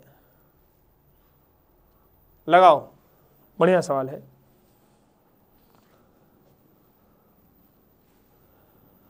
ध्यान से लगाना बच्चों।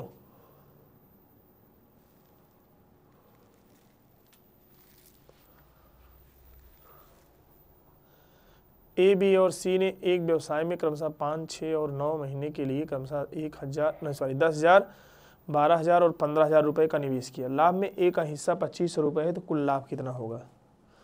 लगाओ बच्चों, जो आंसर आए बताइए कमेंट में।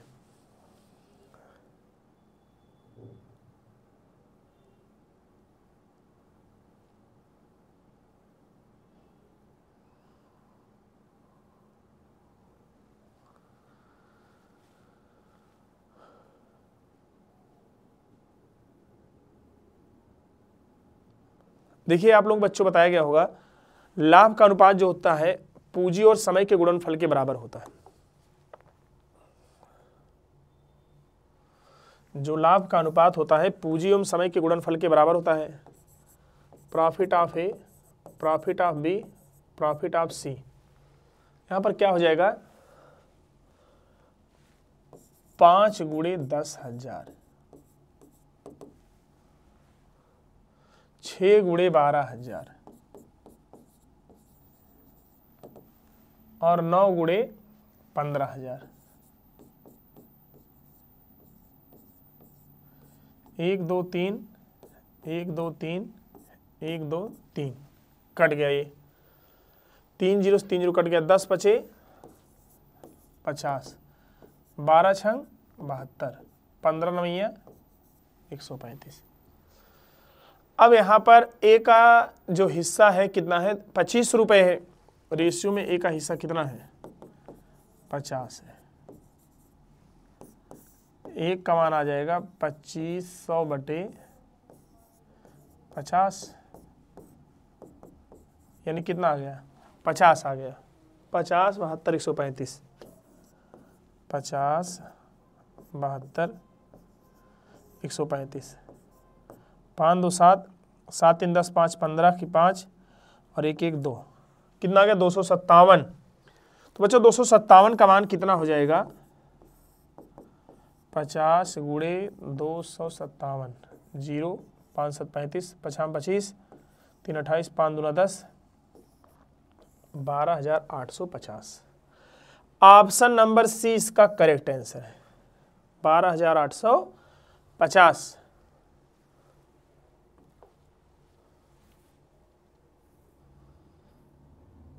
चलिए अगला सवाल लगाइए आप लोग और बताइए कितना आंसर आएगा इसका। सभी लोग लगाते रहिए और कमेंट के माध्यम से उत्तर को बताते रहिए। जिसका जो भी उत्तर आए, पी 1 वर्ष के लिए 4,000 रुपये निवेश करता है, क्यों कुछ महीने के लिए 6,000 रुपये निवेश किया। निवेश के साथ उसके साथ शामिल हो जाता है।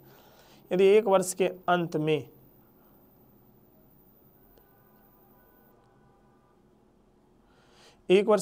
पी और क्यू के लाभ का अनुपात 4:3 है, तो क्यू कितने महीने के बाद शामिल हुआ? आइए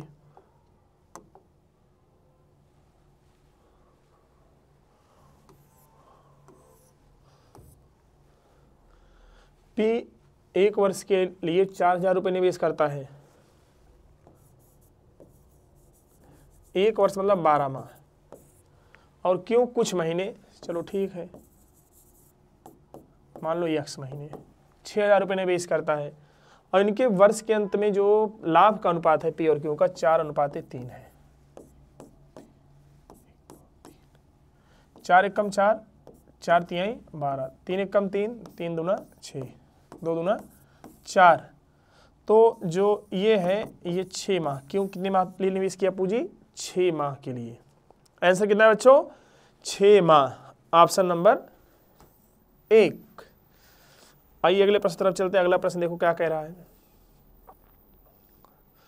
लगाओ आप लोग, पहले इसका जवाब दो, देखते कौन कौन जवाब दे पाएंगे इसका।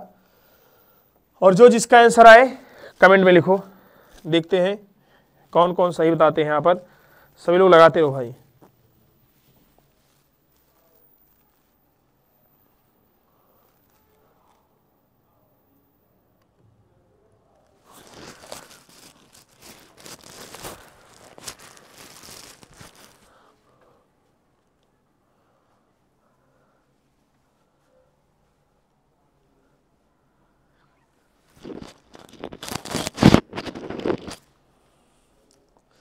देखिए 40-96 रुपए के हीरे के 3 टुकड़ों में काटा जाता है जिनका वजन 5:2:1 के अनुपात में होता है। यदि मूल्य के वजन के घन के बदलता है, घन के साथ बदलता है, मतलब जो मूल्य है वो भार के घन के समानुपाती है।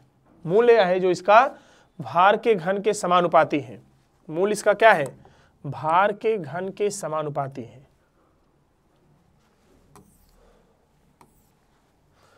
मूल्य जो है इसके भार के घन का समानुपाती है।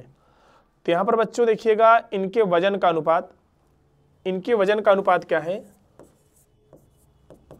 5x, 2x और 1x। अगर आपसे पूछा जाए हीरे का कुल वजन क्या होगा? 8x। तो मूल्य क्या होगा? 8x का होल क्यूब 512x क्यूब। टूटे हीरे का मूल्य, टूटे हीरे का मूल्य बराबर 5x cube, 2x cube, 1x cube, 125x cube, 8x cube plus 1x cube, 25 8 33, 134, 134x cube. तो बिना टूटे हीरे का मूल्य 4096 है और यहाँ पर कितना है? 512x क्यूब बराबर 4096। तो x क्यूब बराबर 4096 बटे 512, 5 8 40, यानी कितना आ गया? 8। तो यहाँ पर देखना है कितना नुकसान हुआ है, हानि कितना हुआ है? 512 और 134। 12 में से 4 गए 8, 11 में से 3 गए 8, 4 में से 1 गए 3, 388। कितने का? 388। तो यहाँ पर आ जाएगा 8 से गुणा कर दें। यहाँ पर 8 × 64 की 4, ठीक। 8 × 64 76, 8 × 24 नहीं, 8 × 64 की 4, 8 × 64 76, 0, 8 × 24 31 0 4, 12 में से 4 गए 8, ठीक है। ये 7 है बच्चों, गलत घटाए हैं। 8 से 56, 6 62, 8 × 24, 24 से 30, 30 24, ऑप्शन नंबर ए। अगला सवाल देखिए, क्लास टेस्ट में 63 के बजाय रवि के अंक गलत रूप से 83 दर्ज किए गए। 63 के बजाय 83 दर्ज किए गए और इस गलती की वजह से कक्षा के औसत अंक में आधे की वृद्धि हो जाती है। छात्रों की संख्या कितनी है? 63 के बजाय 83 दर्ज किया गया है।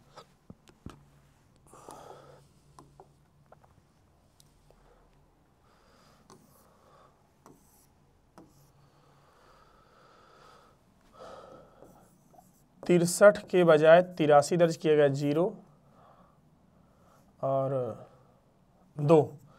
मान लीजिए संख्या थी n, औसत बढ़ गया 1.5, योग कितना आ गया ये, और ये कितना बढ़ा है देखो 20, और यहाँ पर 1.5 बढ़ गया सभी में, तो n बराबर क्या हो जाएगा?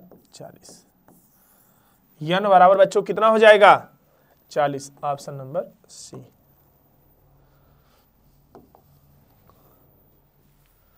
चलिए हाँ, ये सवाल लगाइए आप लोग बच्चों, जो आंसर आए कमेंट में लिखते रहिए। कमेंट में आप लोग लिखते हैं 2 सह-आभाज्य संख्याओं का लघुत्तम समापवर्तक कितना है जिनका गुणनफल 323 है। 2 सह-आभाज्य संख्याओं का लघुत्तम समापवर्तक कितना होगा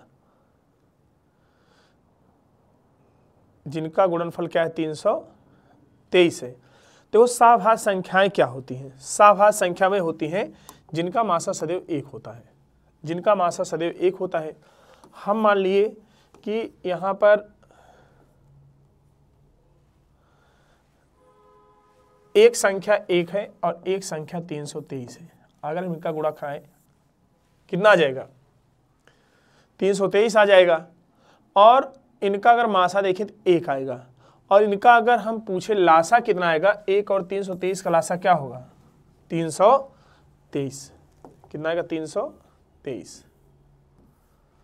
आइए अगला सवाल लगाइए आप लोग, देखते हैं कौन कौन सही जवाब देंगे। सवाल नंबर 36।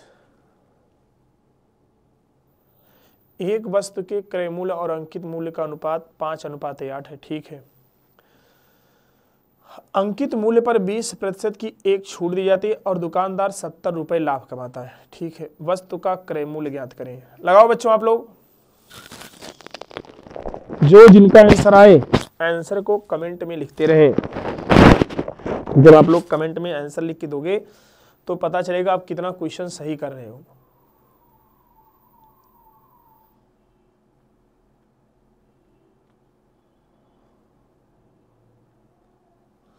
देखिए, क्रय मूल्य और अंकित मूल्य,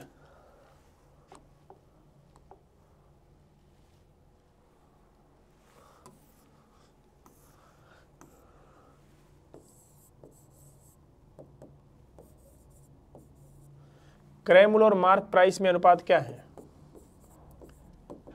50:80। 50:80। अंकित मूल्य पर 20% की एक छूट दी जाती है। अंकित मूल्य पर जब छूट देंगे, एमपी पर छूट देते हैं, एसपी आता है। एमपी पर डिस्काउंट दे बच्चों क्या आता है, एसपी। तो 80 पर छूट कितना दिया जा रहा है बच्चों, 20% का। तो 80 का 80% कितना होगा बच्चों, 64। कितना होगा, 64। तो एसपी कितना आ गया, एसपी आ गया 64। तो ये देखो कितना हमें लाभ होगा। अगर हम 50 में खरीदे हैं, 64 बेच रहे हैं, लाभ कितना हुआ, 14। 14 का मान दिया है 70, 1 का मान आ जाएगा 70/14 यानी 5। तो वस्तु का क्रय मूल्य ज्ञात करें, तो क्रय मूल्य है 50।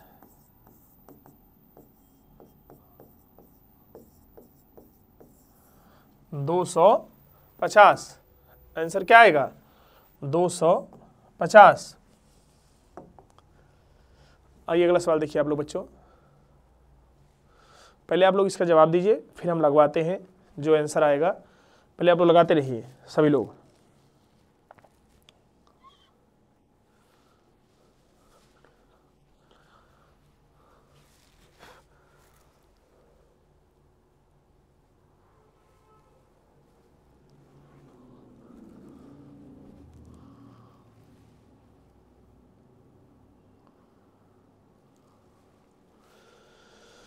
पहले वर्ष के दौरान एक गांव की जनसंख्या 5% बढ़ जाती है और दूसरे वर्ष के दौरान यह 5% कम हो जाती है। दूसरे वर्ष के अंत में इसकी जनसंख्या 9975 थी, तो पहले वर्ष की शुरुआत में जनसंख्या कितनी थी। आइए देखते हैं सवाल आपसे बोल क्या रहा है। आंसर कमेंट के में आप लोग लिखते रहिए बच्चों, जो भी आंसर आए सब लोग कमेंट के माध्यम से बताते रहिए।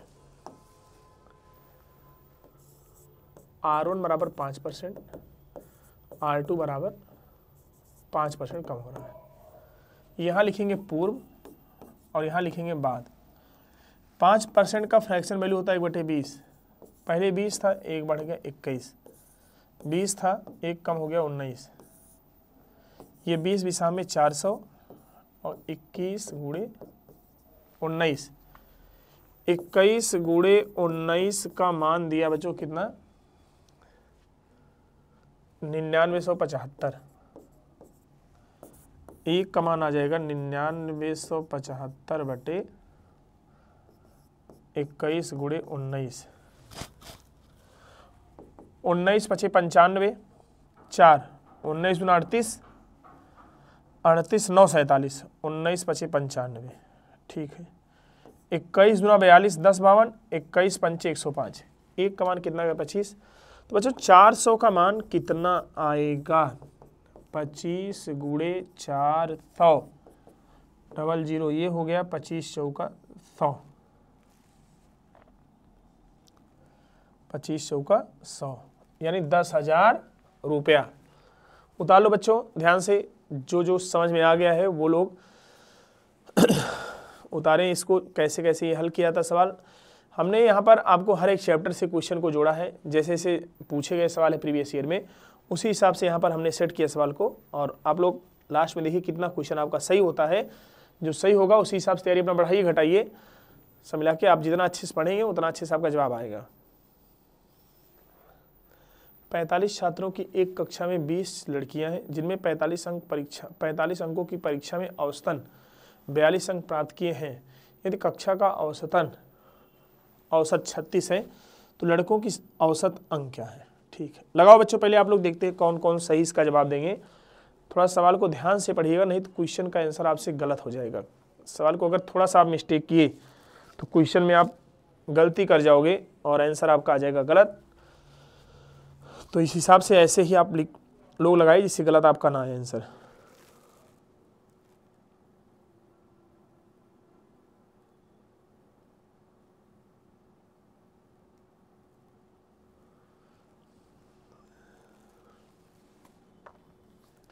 देखिए टोटल छात्र कितने हैं,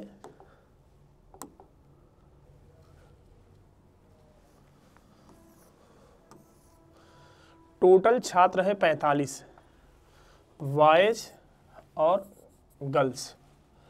यहाँ पर 20 लड़कियां हैं, चलो कोई बात नहीं, 20 लड़कियां हैं तो भाई लड़के हो जाएंगे सीधे सीधे 25। अगर 45 में लड़कियां 20 हैं, लड़के कितने हो जाएंगे 25। और जिन्होंने 50 अंकों की परीक्षा में औसतन 42 अंक, जो लड़कियां हैं ये औसतन कितना 42 अंक और कक्षा का औसत 36 है। यहाँ पर क्या हो जाएगा यक्स, ये 36 6 42 और ये x minus 36, x minus 36 36 minus x होगा बच्चों, क्योंकि ये बड़ा है तो ये छोटा हो जाएगा। 36 माइनस यक्स, 50 25 और 5 चौक 20, 6/36 माइनस यक्स की,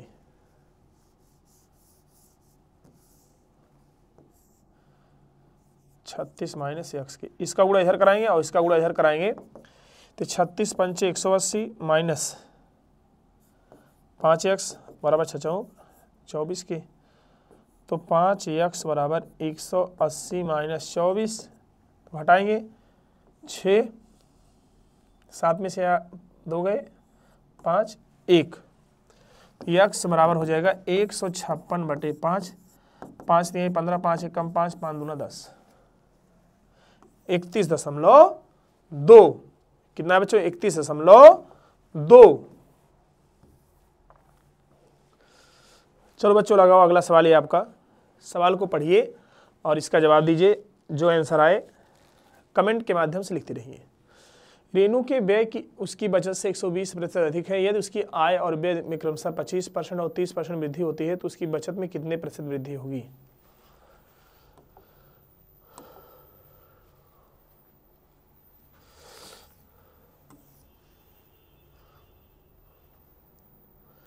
रेणु के व्यय उसकी बचत से 120% अधिक है। व्यय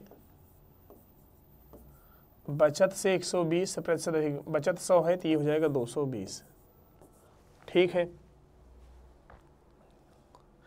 यदि उसकी आय एवं व्यय में 25% और 30% वृद्धि होती है, आय और व्यय, तो भाई यहां पर आय इनका हो जाएगा 320। अगर देखा जाए व्यय एवं बचत का योगफल क्या कहलाता है, आय। बोला गया उनके, यदि उसकी आय में 25%, तो यहाँ पर 320 का अगर निकालें 25% मतलब हो गया 1/4, 4 8 32, 320 प्लस 80 यानी हो जाएगा 400। यहाँ पर कितना आ गया 400। और व्यय में 30% की वृद्धि, 220 का 30% निकाला जाए बच्चों कितना आएगा 22 तिहाई 66, जोड़ लो 6 8 2, ये आ गया 286। अगर 400 में से 286 ये है तो ये कितना बचेगा 114। कितना बढ़ रहा है 14%। कितना परसेंट बच्चों 14%। चलो अगला सवाल लगाओ। सवाल देखो लिखा क्या गया है, 12 महिला और 16 पुरुष किसी कार्य को 5 दिन पूरा कर सकते हैं और 13 महिलाएं और 24 पुरुष किसी कार्य को 4 दिन पूरा कर सकते हैं। 25 महिला 50 पुरुष मिलकर उस काम को कितने दिन में पूरा कर लेंगे, कितने समय में पूरा कर लेंगे। पहले यहाँ से निकालो कन्वर्जन।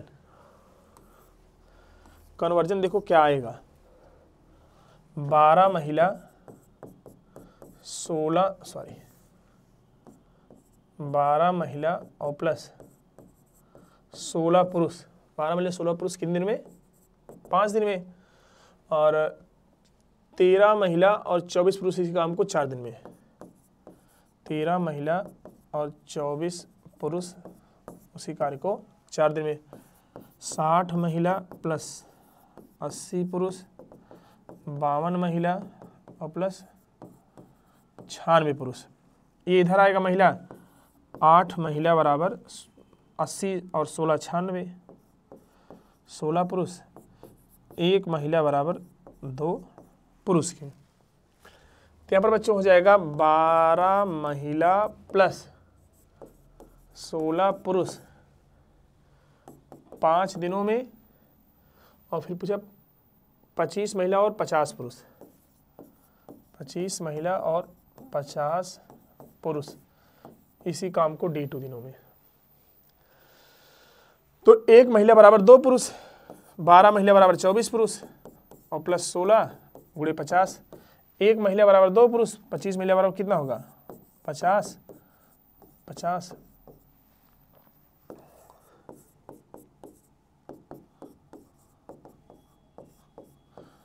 D2 के 0 0 कट गया, 5 दूना 10, 2 दूना 4। D2 बराबर बच्चों कितना आ गया? 2 दिन। D2 बराबर कितना आ गया? 2 दिन। आइए अगला प्रश्न देखते हैं। एक मिश्रण में दूध और पानी का अनुपात 7:5 के अनुपात में है। जब उस मिश्रण में 15 लीटर पानी मिलाया था तो नए मिश्रण में दूध और पानी का अनुपात 7:8 हो जाता है। नए मिश्रण में पानी कुल मात्रा लगाओ बच्चों। आप लोग आंसर दीजिए कमेंट के माध्यम से, कितना आपका आंसर आ रहा है और बताते रहिए।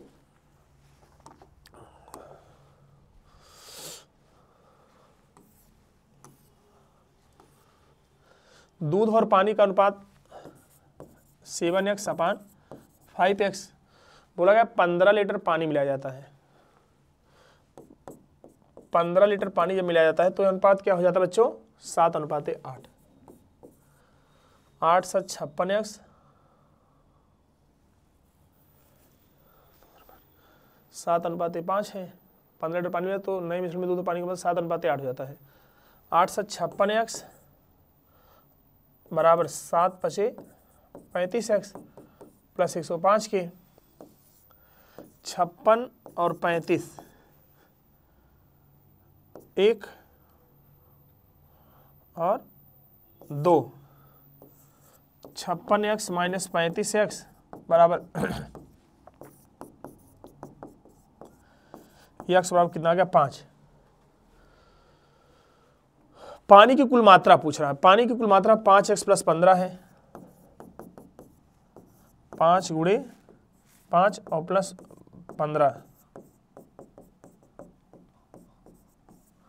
40 लीटर। पानी की कुल मात्रा कितनी हो जाएगी? 40 लीटर। 42 नंबर सवाल देखिए बच्चों। बोला गया है मनीषा ने 18,000 रुपये में तिजोरी खरीदी और 2,000 रुपये उस परिवहन पे व्यय किया, फिर उसे 25,000 में बेच दिया। उसका लाभ हानि प्रतिशत ज्ञात करिए।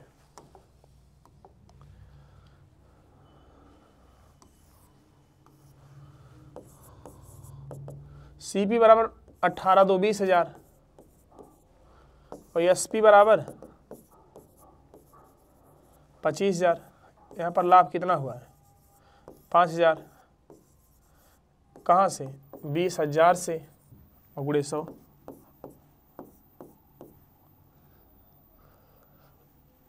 बीस से कम 20, 20 × 5 = 100। 50 कितना आ गया? 25%। कितने लाभ होगा? 25%।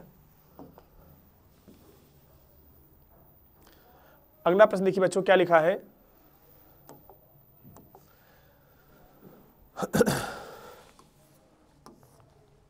सुबह 9 बजे स्टेशन ए से स्टेशन बी की ओर 70 किलोमीटर घंटे से एक ट्रेन चलना शुरू करती है। 2 घंटे के बाद स्टेशन बी से ए की ओर 20 किलोमीटर प्रति आवृत्ति गति से दूसरी ट्रेन चलना शुरू करती है। 2 स्टेशन के बीच की दूरी 320 है, तो ट्रेन कितने समय मिलेगी?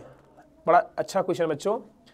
एक 9 बजे चलती है, जो 9 बजे चलती है वो 70 की चाल चलती है ए से बी की ओर, और वो 2 घंटे बाद बी से ए की ओर वाली आ रही है। 2 घंटे में तय दूरी